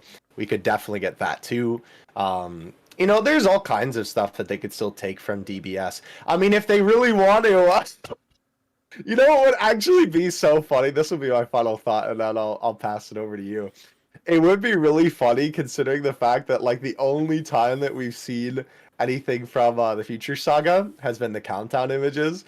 It would be really funny if that LR Goku Black that we were all expecting to happen is the part. I've seen people say that, and it's like, what if they just give us Rose and Broly or something? It's like, dude, that would be Rose, that would be so hype though. I would actually be awesome. sick. Down with that. Would I be don't care. sick. Like no one expected Future Gohan. Okay. No one expected Future Gohan. That's what I'm saying. I don't care. Yeah. I would be completely. I think that would be sick. So, and again, it just fits the general DBS theme. So I think that would be awesome if they really want to do that. And if they did that too, they could do Cell Max and Rose and then save Broly for a better card too. So I mean, imagine it's just like they pull from like the biggest parts of like Dragon Ball Super. So they pull UI Goku from Tournament Power, they pull Beast Gohan from Superhero, they pull Rose from Future Saga, and then they pull Gogeta from DBS Broly, and that is a crazy like quartet of headliners. Like that would I be feel like insane, there's like no way, but that would be. I feel like if they were gonna do something like that, that would be like 10th anniversary, right? Because that's like the big crazy like 10th anniversary, everything goes Super all Vegito, out, Super like Gogeta. That's what it is. I mean, in terms Honestly, of like dropping 4 crazy like top tier hype picks, like true. that seems Yeah, like that's a fair. Honestly, but yeah, I just want to throw this in here. I'm sorry, Ningen. I'm doing you dirty, bro. I promise this will be the last thing I say. For 10th anniversary, I'm just saying, dude, I think it should be Dual Fusion Gogeta Vegito. And what I think it should be is that you could transform either, right, with the Gogeta unit into Super Gogeta or Gogeta Blue, or they have one where it's Super Vegito or Gogeta. My thought is that you could choose between. It's the opposite, where it's Vegito and Gogeta, Super Vegito and Super Gogeta, then Blue Vegito, Blue Gogeta. Yeah, either one, whatever combination of that, fire. Please do that. Anyway, go ahead, Ningen. That was all I had to say. But yeah, I think it's one of those things. Like I'm on board the Gogeta and Beast train because, as I've said before, UI is not like the most hype thing for me. On Tournament of Power stuff, like things like that, but. It's kind of funny. The one thing I wanted to say before, like when we were getting into this now, it's so funny how for so long people have obviously it happens every year, but people speculate about what the anniversary is going to be. And it's like, if 3 months ago you said like, oh, it's going to be Beast Gohan and Blue Gogeta as the 2 headliners, like 90% of people would be like, what? And then we're at a point now where that's like the most popular opinion that it's going to be that I see like on the timeline and everything, which is kind of cool. The only things I can really add that you guys haven't touched on already is I obviously do want to see standalone Blue Gogeta, but because we know about the new mechanic, which obviously not both of the units have to have, but potentially will, right? Because they did last time. One thing that would be very cool to see, I think, because I know Truth's brought it up before. I think you did on Twitter as well, Minato, about the fact that the Gogeta could be the counterpart to the Vegito Blue from the Worldwide Celebration, because we see them do that all the time. Now, I'd be fine with that as long as they make the transformation condition a little bit easier. Because as we said, the main thing is people want to see, regardless of what you think about the existing Blue Boys whatever, people want to see the unit, right? So if the unit has to fuse, but you're always getting it every time, and you can get it on like turn 4 or something, then it's fine, right? But one thing that I think would be quite cool to see with the new mechanic, because we know about this whole like the taunt thing. I think we did mention it on the last episode, but I really like the idea of a Goku and Vegeta, or like a blue Goku and Vegeta, that then have this ability where they exchange or standby, or however it's going to be, into either Golden Frieza or Whis, who then just draw all the attacks onto them. Yeah. And then they come back as Gogeta, right? Because there's that bit they could use in the animation where Gogeta like flies in because Whis is dodging Broly, and then he's like, "Okay, I'll take it from here." Like that would be awesome. As much as I want standalone Blue Gogeta, like that would be awesome. Or you could do when Gogeta comes in and talks to Golden Frieza, and he's like, "What is that? That's not fair." That'd be great. Dude, and you know what they could do too? They could include the animation where he grabs his hand at the end somehow, right? When he's about to blast the ship. Yeah, he's like, that would be awesome. Turn, bruh. But yeah, so funny. I think that would be really cool. Obviously, Beast, it has to be standalone Beast, right? If he transforms again, it's okay as long as it's really easy to get. But again, this is like a big thing. It's been a meme. We've talked about it before. It's, you know, Dokkan's the only Dragon Ball game that doesn't have playable Beast Gohan. They got to do playable Beast Gohan, and they know that. Dude, even Breakers. Shout out to my goat, Dragon Ball the Breakers. Even they got playable Beast, bro. But yeah, it's so they know they've got to do that. Like, even if they don't do it for anniversary, it's got to be coming at some point, right? So Beast will be, you know, it's not just going to be active skill or something like that. Maybe you give him a unit super with a Piccolo or something, because you know I know people have wanted to see either like a standby or a dual like Beast Gohan and Orange Piccolo, which also would be cool, but I imagine it would just be standalone Beast Gohan. So something like a unit super would be cool. That'd be perfect. And then like we say for the part 2, I'm all on board the Cell Max, like as the part 2. I like the fact that we got a Hirudegarn card. You know, he'd be a big, strong unit, big bad bosses, like that kind of. He'd be quite cool. He's got loads of whatever you think about the character, because like people say things like, "Oh, you know, he's just a raging kaiju monster," and it's like, well, hey, Godzilla franchise fan over here, so I'll take the raging kaiju monster, right? But his animations that he can have are so good. Like he's got the thing with where he shoots all the lasers out of all of the dots and go everywhere, and that could be like an AoE. Like he could have some really, really cool attacks. So I think I would be looking forward to him as like a Carnival LR. He could be 200% for like artificial life forms or something potentially. Ooh, that's a good idea. Super bosses if they do actually like introduce that as a category.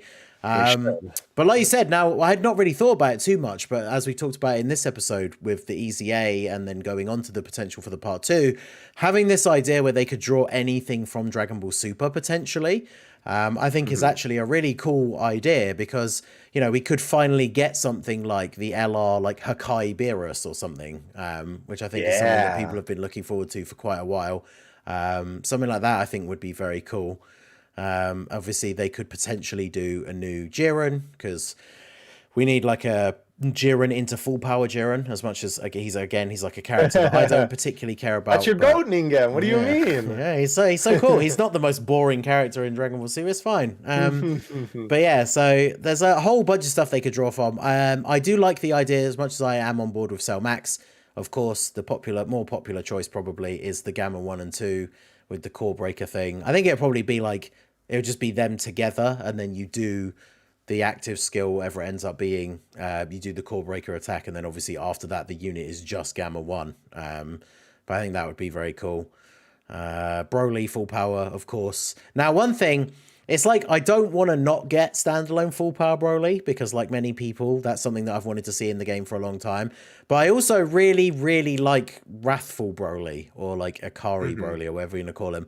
And we obviously only ever got that one AGL one that then got an instant EZA. So he aged fairly quickly. He was all right for a little while, but then once he'd aged, that was it, because he already had an EZA. So a new Wrathful Broly would be very cool.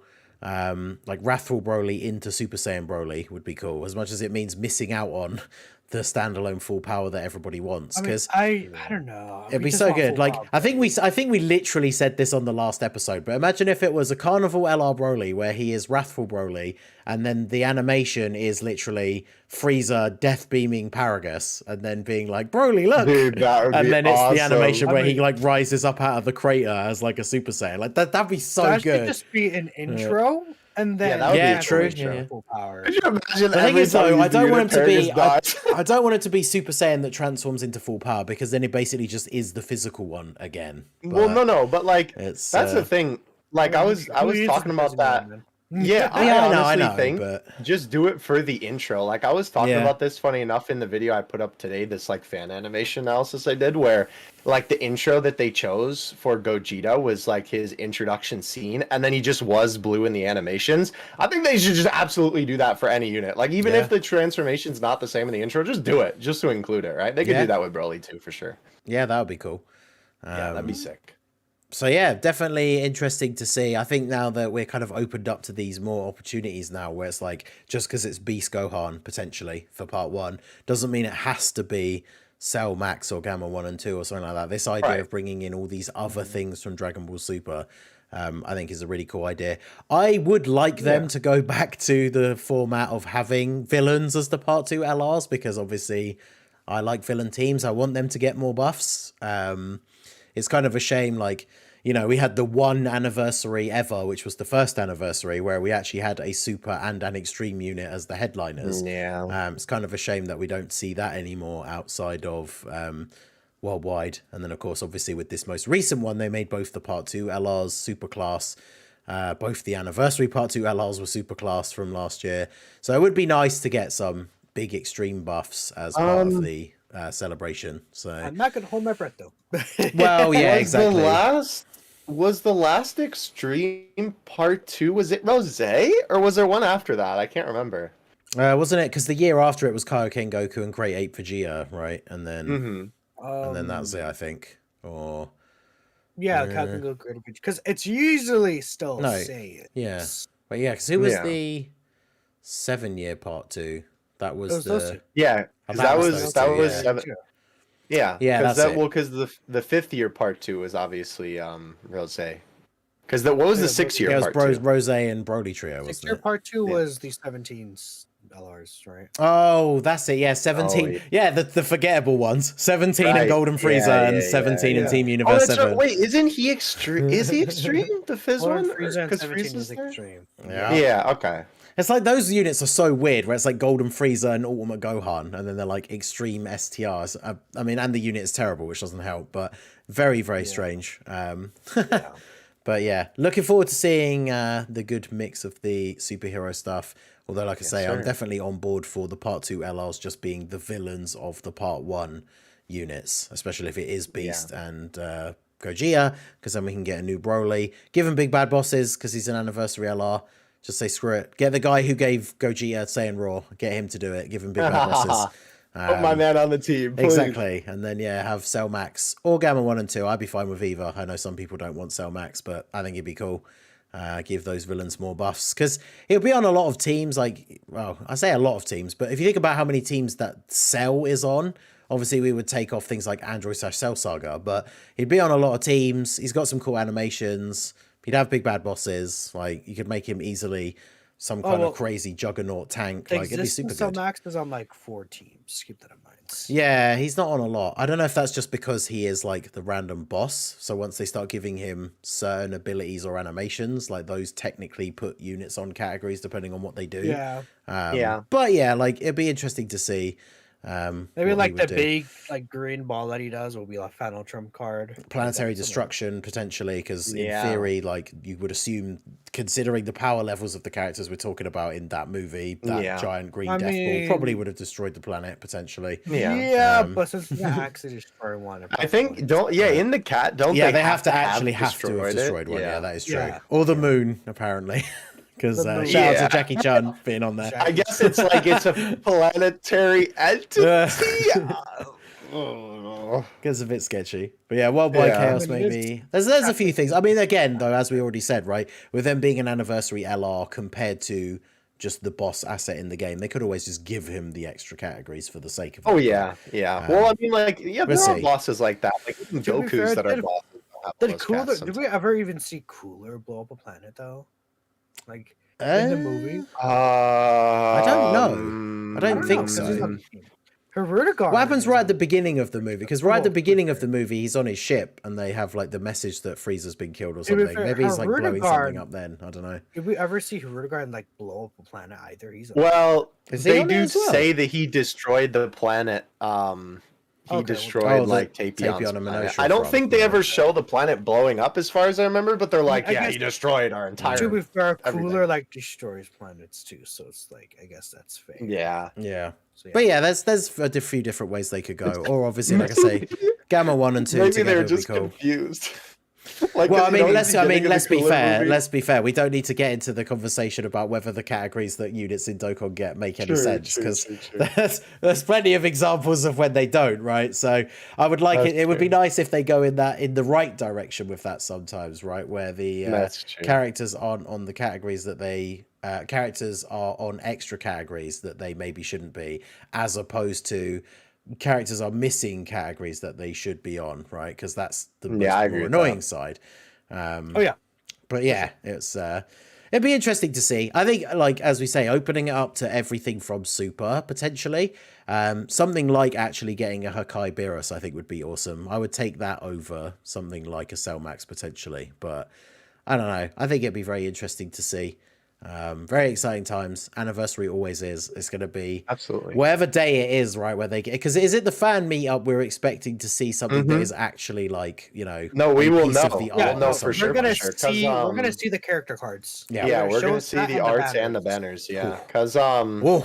last year I was double checking this just because I was like, okay, I was titling my reaction stream the other day, and I was like, okay, hold on, before I say something wild, let me double check. And yeah, in the stream from last year, they showed like basically everything. They showed the card arts, they showed the banners, they showed a lot of the content coming out in part 1. Oh, So we'll know a lot on Saturday, Awesome. which is tomorrow. Mm-hmm. Yeah. Wait, because yeah, what time is it? Is it already? I think it's at a weird time for me, annoyingly. It's Yes.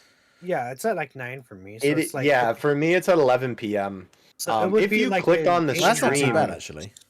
Yeah, In if you 8 click and a on the half stream, hours it'll tomorrow. give you a timer.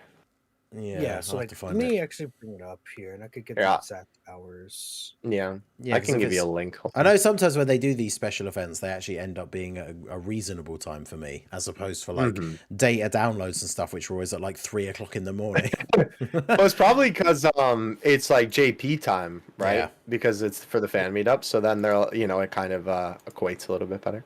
Here's the I'll throw a link actually in the chat here, like in So the it is stream in chat. There you go. 31 hours. And I'll throw one in here too. Yeah. 31 hours. 31 hours. Okay. Mhm. So As of this exact time that we're live. Yes. Obviously. oh So if God, you're yeah. watching so this it on basically the is VOD, still it obviously basically this is will going to not be still be at accurate. like 4 o'clock in the morning for me. Okay. Well, Well, guess you're going to be waking up. Unfortunate. yep. I was gonna say for this one, you Alright. might have to just bite the bullet and Yeah. cook with it. Luckily for me, it's at 9 p.m. at night. Perfect time. Nice. Great time. Hooray. Yes. Oh well, Well it is what it is. The things we do for content, eh? But Listen, just move and then you'll be fine. yeah, just move to America or Japan.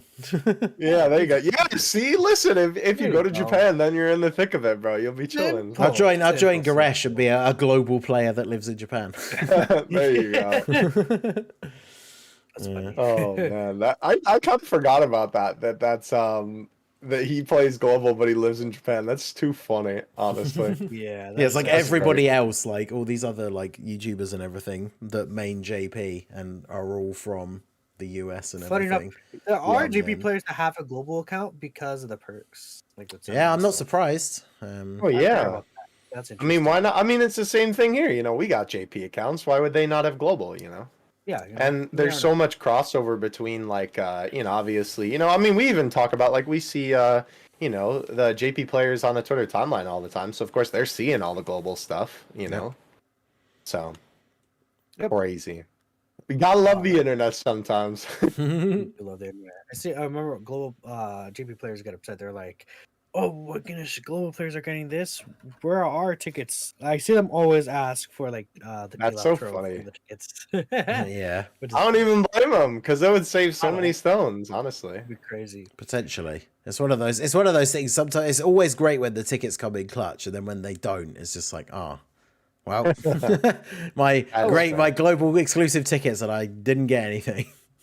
At least it's a chance. Exactly. It does work out Mm. great. And that's the thing, like I talk about all the time in my summon or skip videos. It's like if you're going to summon on that banner specifically, you get better value buying the tickets than you do just buying stones and then spending them on that banner, like in terms of the number of characters you get for the amount that you spend. So obviously it's a really nice option to have. I still don't understand. I know we've talked about it in the past. We don't want to go off into a whole other topic, but like I still don't understand why those perks aren't on JP. Like things like tickets you can buy, so something that people will spend money on so the game makes more money. I don't understand why they don't do that, but One Honestly, day. I think if you think, or if you want my crackhead theory about it, I literally think that the reason is just because they know that, JP players are dedicated. I mean, think about obviously like how often they hit top grossing and everything.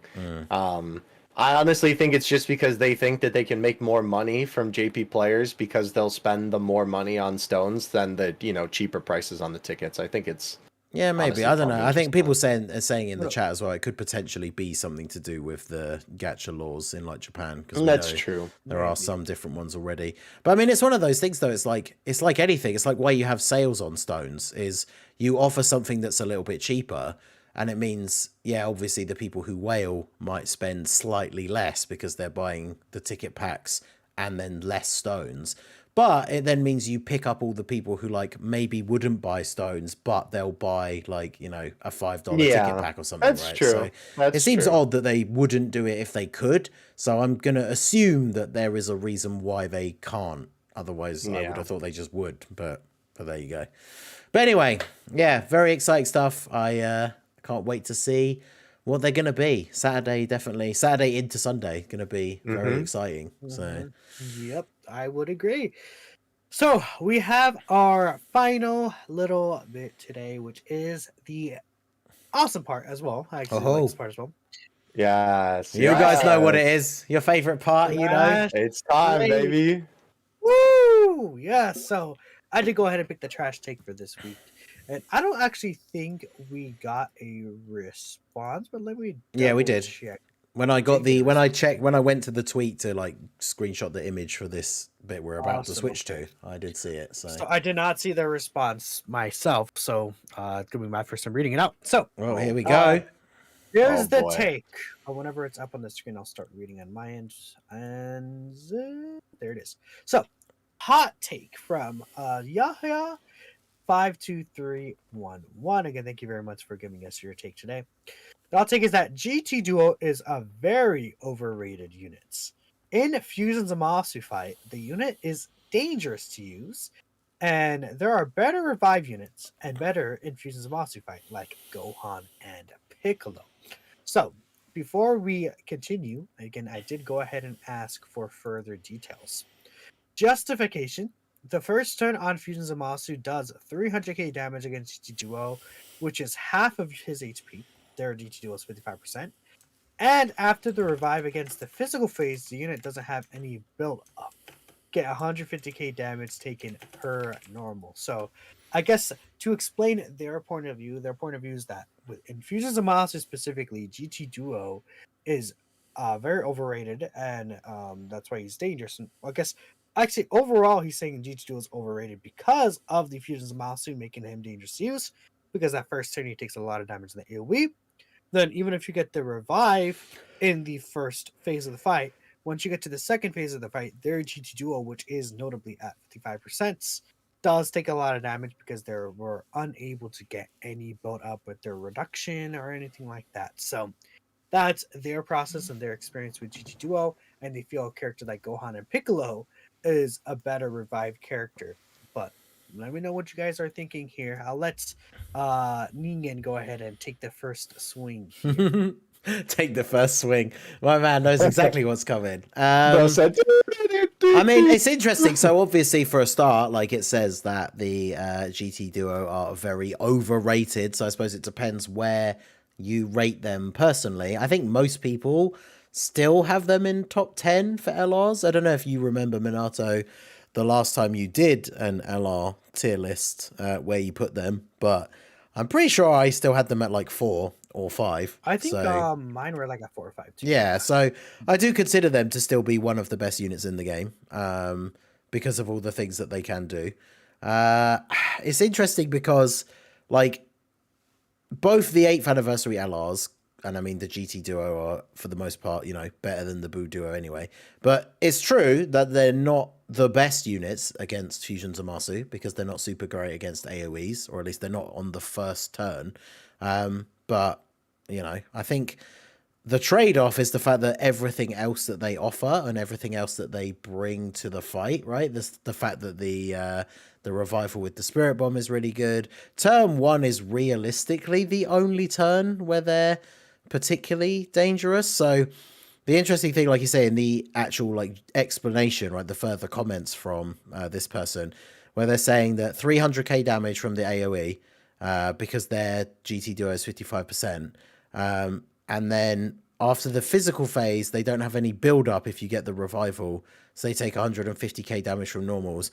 I don't know if that's accurate in terms of numbers, but like, because if you get the revival super early on, the standby and the Spirit Bomb and everything, once you get onto the physical phase doesn't have AoEs. So by the time they are then taking an attack, they should have then super attacked a few times and have some damage reduction. So again, obviously, like, I don't really know. I think I did quite well in the anniversary when it came to global. So I obviously did my sort of 55% showcases, but I didn't use them at 55% versus Fusion Zamasu, because by the time that event came out, I already had them with either 2 or 3 dupes. I can't remember. But yeah, it's like turn 1 against the int Fusion Zamasu is when they're not particularly good. And then even on turn 2, whilst they're still not great against AoEs, as long as you got the key for them, they've super attacked sometimes 3 or 4 times. So they already have like, you know, 30 or 40% damage reduction. So yeah, they'll still take a little bit of damage. They're not tanking for double digits immediately. But yeah, I mean, for me, overall, it's like an L take. And I guess part of it, they do say in the explanation that theirs is 55%. And I know we've talked about in the past, like when people make tier lists and stuff like that, we're always kind of considering the units at like Rainbow Link level 10, for which I would say the GT Duo is, of course, still like up at those heights, right? 4 or 5 on an LR tier list. Maybe at 55%, they would be lower. But yeah, I think saying that they are very overrated, I definitely don't agree. I mean, some people might overrate them, I guess, if you're putting them at like 3, or you're saying that they are as good as units like Future Gohan, or obviously the Trinity, Future Gohan, Bulma, and Piccolo. I definitely think they are the top 3, and there's like a gap. Doesn't have to be huge, but there's a gap between those 3 and the GT Duo. If you're putting them higher than that, I would say they were overrated. But to say that they're very overrated in general, when I think most people would agree they are like a top 10 LR, it kind of goes back to what we've been saying in the past about people take the Fusion Zamasu event and just say like, oh, well, this unit isn't good against AoEs, therefore they're not good. This kind of almost seems like an offshoot of that kind of thing, right? Because once you get their attacks off, they are obviously building up that damage reduction. If you're fighting any enemy that doesn't do an AoE, then, you know, they're building up this damage reduction. They're getting defense on the turn with their super attack, so they tank pretty well. And then, of course, the standby is just absolutely ridiculous for the most part, right? Giving everybody that insane buff. Then you die, drop the Spirit Bomb, do a load of damage, and then they just go back to being the GT Duo, who I think are very good in base. So I can, to be merciful, to be sparing a little bit on the person like that, they do clarify that theirs is 55%. So maybe at 55%, they are like even more so disappointing against Fusion Zamasu. But yeah, to call them as a unit, to just say, if we go by like the first line, right, that it's just like the take is GT Duo are very overrated. I definitely think that is an L take. So That'll be my piece on that. Honestly, I don't really have much to Yeah. add. I just think 55% situational. I see where you could say maybe GT Duo is not like the best for that fight, but to call them overall very overrated just because of Fusion's Masu, I think it's just like provides an example of what I've been seeing for the past like month or two on the community, that people are very heavily leaning into the Fusion Zamasu fight, and like making it seem like the Fusion Zamasu fight ruined the game or anything like that, right? And that's a thing I've seen basically. Like I think Truth calls it the Fusion Zamasu brain rot, right? Which people just like heavily exaggerate how bad, terrible, awful the Fusion Zamasu fight is for the game. As well, I don't like the design of the event really myself, doesn't really have that much of an effect to the game to where units like GT Duo become very overrated and unusable, considering that there's multiple really difficult fights out where the GT Duo are able to work exceptional in, right? Yeah. Like the Omega fights, all the other Dismal Future Red Zones, they work really well in.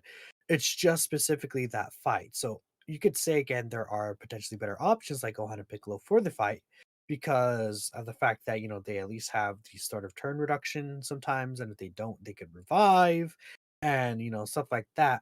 Um, but like the unit is still good and very powerful, like in every other content in the game. Even in the Fusions Monster fight, they are still able to work quite well if maybe you have to get a little lucky with how things turn out.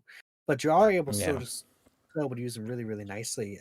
After that first turn, if you're able to build up the reduction in any way, even before the AoE, or it's like, even the AoE is in slot 2, and then they're able to do just fine. Where that first AoE hits for 300k, but then after that, they're able to cook. So it's like, it is not nearly as big of a deal for them as people make it out to be. Or again, it could be a situation where turn 1, you take a lot of damage, turn 2, you get them and you use the revive, and then when they come back in the STR phase, they'll likely super attack 3 to 4 times and build up a lot of their reduction in defense, right? Yeah, exactly. And that's the thing as well. Like, I know, again, like going back to, they do clarify theirs is 55%, and they're saying these, like they say, what was it, like 150k from normals? But like, even if you don't get a huge amount of build up before you end up using the standby and the spirit bomb, they have type advantage against Fusion Yeah, Zamasu true, and true. damage reduction after supering, which, as I already said, he doesn't do AoEs. So once you get to the physical phase, unless you're putting them in slot 1, which you shouldn't because they're not a slot 1 unit, he's not hitting them before they get to attack. So that means they have type advantage and will have built up some damage reduction. I mean, I think like even with like Rainbow Link level 10, like you could get a bad turn 1, where because of the AoE and then other things that happen, right? Because Zamasu could super attack somebody else and do a lot of damage or whatever. I mean, you can end up dying with them because of the damage they take from the AoE straight away on turn 1. But yeah, I think that outside of that first AoE, they usually do pretty well. And then, yeah, you get into the second phase and they have type advantage. It's one of those things, like, I would still risk running them on a team. Depending on what kind of team I was using or what team build I was using, I would still potentially risk running them on a team.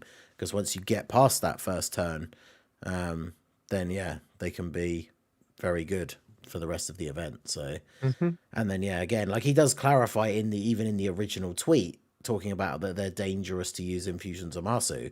But as we've already said, and like Minato was talking about people's overall thoughts about the Zamasu event, even if a unit is just unequivocally bad in the Zamasu event, doesn't mean that the unit is bad overall, right? If they're good in every other event, it just means, Yeah. it means, as we've said on the show before, it doesn't mean they're a bad unit. It just means they're bad against Fusion Zamasu. Like, Yeah. because against Omega, for example, the AoEs in the second phase are not as bad, especially if you're one of the later units taking it.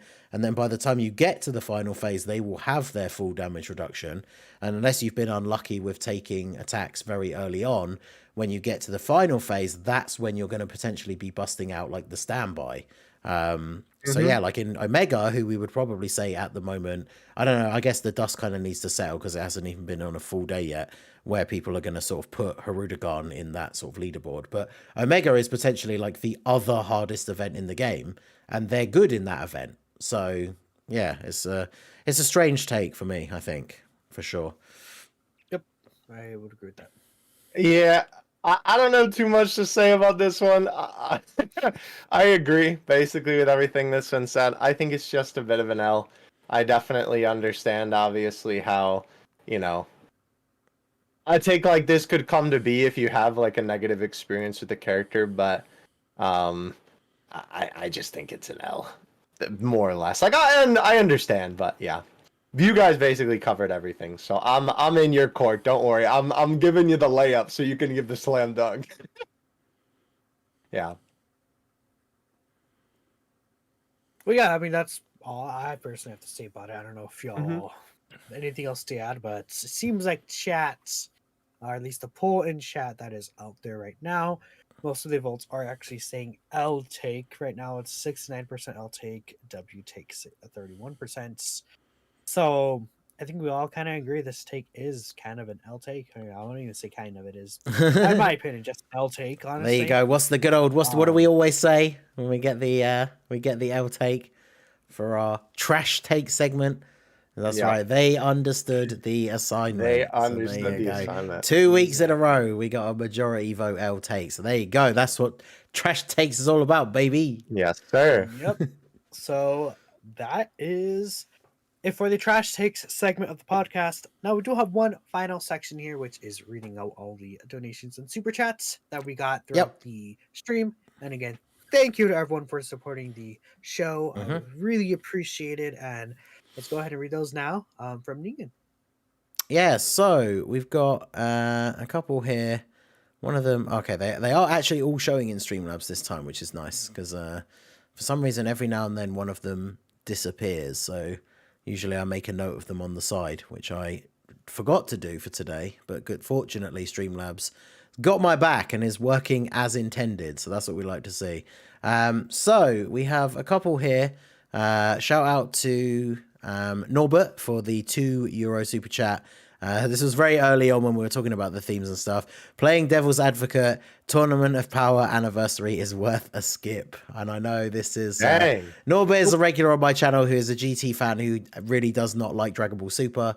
So not really much of a surprise coming from him.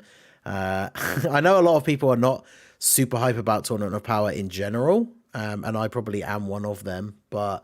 I feel like when it comes to things like the anniversary, they still pull it off. Like I enjoyed the 6th anniversary, despite not being a huge fan of the Tournament of Power.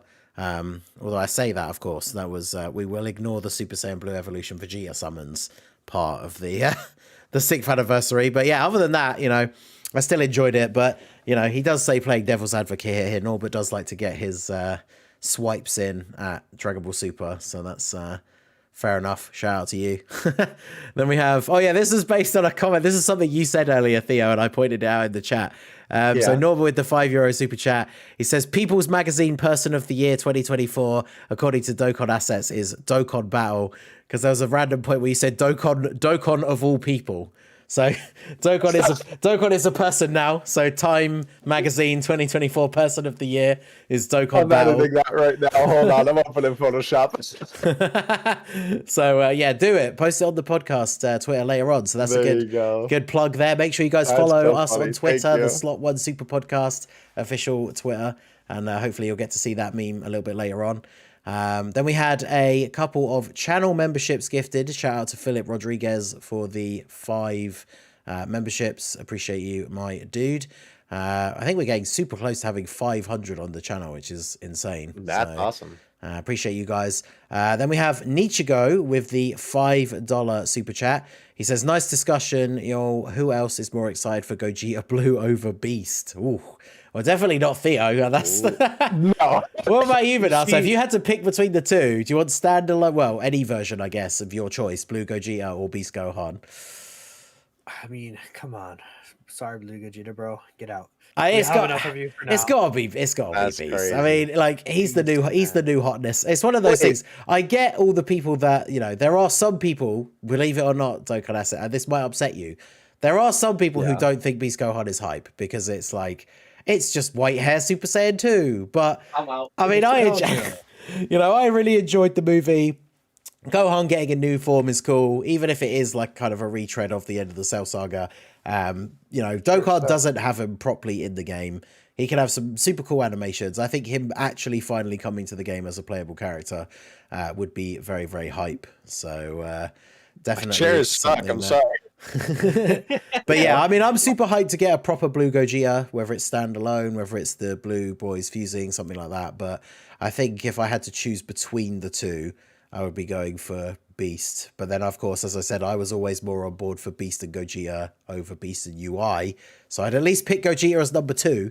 But in fact, that's another interesting question, I guess, for both of you, because we did talk about it a little bit in that segment. But if you could choose, if it was up to you, regardless of all the themes and all the teasers and everything else, if it was just up to you to pick, would you prefer Beast and Gogeta or Beast and UI Goku? What do you guys think? Ooh, now see, that's a good question. To me, Beast and UI. Okay. The reason why is because I'm thinking I actually want Broly way more than Blue Gogeta because we have so many good. That's fair. Gogetas. That's fair. Yeah. I want a new Broly. So if I was gonna be a thing where Gogeta is now, but then we don't get Broly, I don't want Gogeta. Right? Personally speaking, I would rather Gogeta saved for like Tanabata, where it's like Tanabata, Gogeta Blue, and then Broly is coming for sure. Or worldwide Gogeta Blue, and he is paired with Broly. But if it's anniversary Gogeta Blue, there's actually a solid good chance that Broly doesn't even make any appearance in the first place. Yeah, so true. That's my reasoning for it. That's fair. It's not that necessarily UI Goku or Blue Gogeta is more hype. I would actually say Blue Gogeta is probably the more exciting character to me. Yeah. It's just of me wanting Broly really, really bad. Yeah. That's fair. I think see, that's a difficult one because obviously, like, they're both exciting, and I like both of them. I feel like, I don't know. It is, see, personally, I think that both would work really well, obviously, especially if it's just full DBS. I mean, like, think about it, right? We have, father and son, right? They're two strongest forms, both of which have kind of whitish, silverish hair, which is pretty cool, too. Or, we obviously have, like, the two main, big boy moments of the two DBS movies, right? Both of which obviously super hype, super exciting, and are super strong transformations as well. However, I just think that Gogeta and Beast is more interesting because I feel like with a MUI Goku and Gohan Beast, like, that's something that I would anticipate Dokkan doing a little bit more than I would anticipate them doing Beast and Gogeta. I feel like that's a little bit more out of left field, in my opinion. So I think I always want the more unique option, so I would say, for me, that would be the choice. Nice. I mean, the thing is, I definitely agree with what Minato said, right? Because it would be, we definitely would like to get another good Broly. So yeah, I guess if Gogeta being part of the anniversary means we don't get a Broly with him, that definitely would impact that decision making a little bit. But I thought that'd be an interesting question. But yeah, shout out to Nichigo for that one. Comparing the hype over Blue Gogeta and Beast, very interesting. Like Theo said, they kind of are the two big boys from the end of the super, like the latest super stuff, because obviously we can't include the manga because none of that stuff can be on Dokkan anyway. So I guess technically it's like the two most powerful super type, if you want to call it that, characters from that sort of end part of Dragon Ball Super are Blue Gogeta and Beast Gohan. So very, very interesting. Very cool. So thank you, Nichigo. Cool. And then we also got one come in here at the end. This is quite interesting, actually, because people do ask this a lot. I know I've seen other people make tier lists for them and everything like that. But Daniel Rodriguez with the $5 super chat, he says, what is your favorite Dokkan OST? Mine is LR Tapion. So my one probably doesn't come as a surprise to most people that come to my streams. I play it on the stream all the time. I think on my second channel, it's literally the tune that plays for like the intro and outro screens. But I think mine probably even still now. There's been a couple of new ones that maybe, I guess, if I listen to them a bit more, might maybe sneak into the top spot, but I think my favorite one at the moment currently is still the Tech 23rd World Tournament Goku active skill OST. That's one that I play all the time. Obviously, you guys know if you come out to my streams, shout out to the boy on my far right here. We play the Theo's 2023 OST playlist while I'm doing my streams. Yes, sir. Yes, yeah, that sir. Tech 23rd World Tournament Goku OST. I was literally humming it earlier while I was putting together all of the assets for the podcast because I just listened. That's funny. I'm pretty sure even if it doesn't come on the shuffle, I'm pretty sure it gets put on at least once every stream. So that one's probably my favorite one at the moment. So what about you guys? Oh, I mean, okay. I know this one right out the gate, so I'll take it first. Okay. First of all, like, you know, since I'm listening to the OSTs all the time, since I'm data mining them, it like I could say that like my current favorite OST changes all the time. I mean, I even made like this year I did like a top 5 mega mix for all of the OSTs that I really liked from this year. Funny enough, ironically, Hirudegarn's was actually super gas. The active skill, oh my gosh, dude. But I think for my money, my like what I would almost consider my legacy favorite Dokkan OST is the boy STR Gogeta's theme. That theme in my mind is just so iconic, and I find myself whistling it and humming it all the time without even thinking. The do do do do do do do do, you know, classic, right? Is that the like? Is it the OG one or like the revamped The OG one, Right, yes, right. the original. That one is just Yeah. like been like a brainworm, as the expression goes, in my head for so long. So I think for my money, like it's the one, like in my mind, when you think of something as your favorite, it's the thing that pops into your head the most at a random time, and that is certainly the one. So that would be the one for me. Renato, what are you thinking? I'm taking a look at these OSTs. It's like, okay. I'm thinking AGL Vegeta Blues active skill. Yeah, I know that's a really popular one. That was really good. really good. Or my Junior's active skill is really good as well. I love that. The fact that too, it actually yeah. has like a Piccolo in it as well. It's just so good. I love that. Yeah. Again, 23rd Return of Goku's as well. There's so many. You know, there's so many that are good. There's Even one the new that 5-year fusions ones are just crazy. there's one that came out recently actually that's quite surprising because the unit themselves were kind of surprising. The Tech Trunks and Broly OST I think is really good. I do really like that one. Oh, as well. yeah. Yeah, I think that's very cool. Yeah, That goes I on agree the with stream that. quite a bit. There was even those couple of ones they added that were like the quest, like the new area, like Yeah, OSTs. those were They're quite good gas. as well. Pretty good, actually. I was shocked how good that, bro, and not to mention, like, shout out to Fizz Zamasu, that banger Yes, OST. the for only that good thing about the Nobody unit is his OST. Oh my gosh, that one was so funny to me, dude. Every time I think about that card, I'm like, bro, what were they cooking on that one? And he is the perfect example of that unit where it's like, let's make a extreme unit entirely based around fighting super type enemies, but we're not going to give you any content with super type enemies in it. It's like, great. Thanks, guys. But yeah, his OST is great as well. Full Power Super Saiyan 4 Goku. His one is definitely Oh yeah, his are great. His are great. Dude, you know what unironically is one of my favorites, and I think it's just because it's so unique in the sea of, which I love all of Dokkan's funny guitar stuff that they do with all their, you know, guitar riffs and stuff, is the Pilaf OST. I know that's almost like a joke. Yeah. But like, dude, it's just so funny. Like everything else in this game is like this, you know, metal rock-esque music. No, and then you have this like, dude, the one that is the most out of place is if you put on like the 2022 playlist is Tech Yajirobe's OST. That is the most random, like it is so weird. Like if it just comes on the shuffle, if you're on that particular playlist, it's that exact thing that you said. Like so many of those other Dokkan OSTs, and I know some people complain that they're sort of a lot like that a lot of the time. It's like a lot of like, you know, even if it has an interesting sounding intro, it then goes into this sort of, you know, just like heavy guitar kind of stuff. But then there's that Tech Yajirobe one that's basically just like, I don't know, it's like some goofy Saturday morning cartoon circus music or something. It's so weird. But I love it though. It's great. But yeah, Dokkan I love definitely when they do has unique stuff like that. V-Pan's OST. That is a classic, high key. V-Pan's OST. Remember when people used to use V-Pan's OST with Tech Broly? Yeah, you know, it was funny, dude. Does he have one, Tech Broly? Yeah.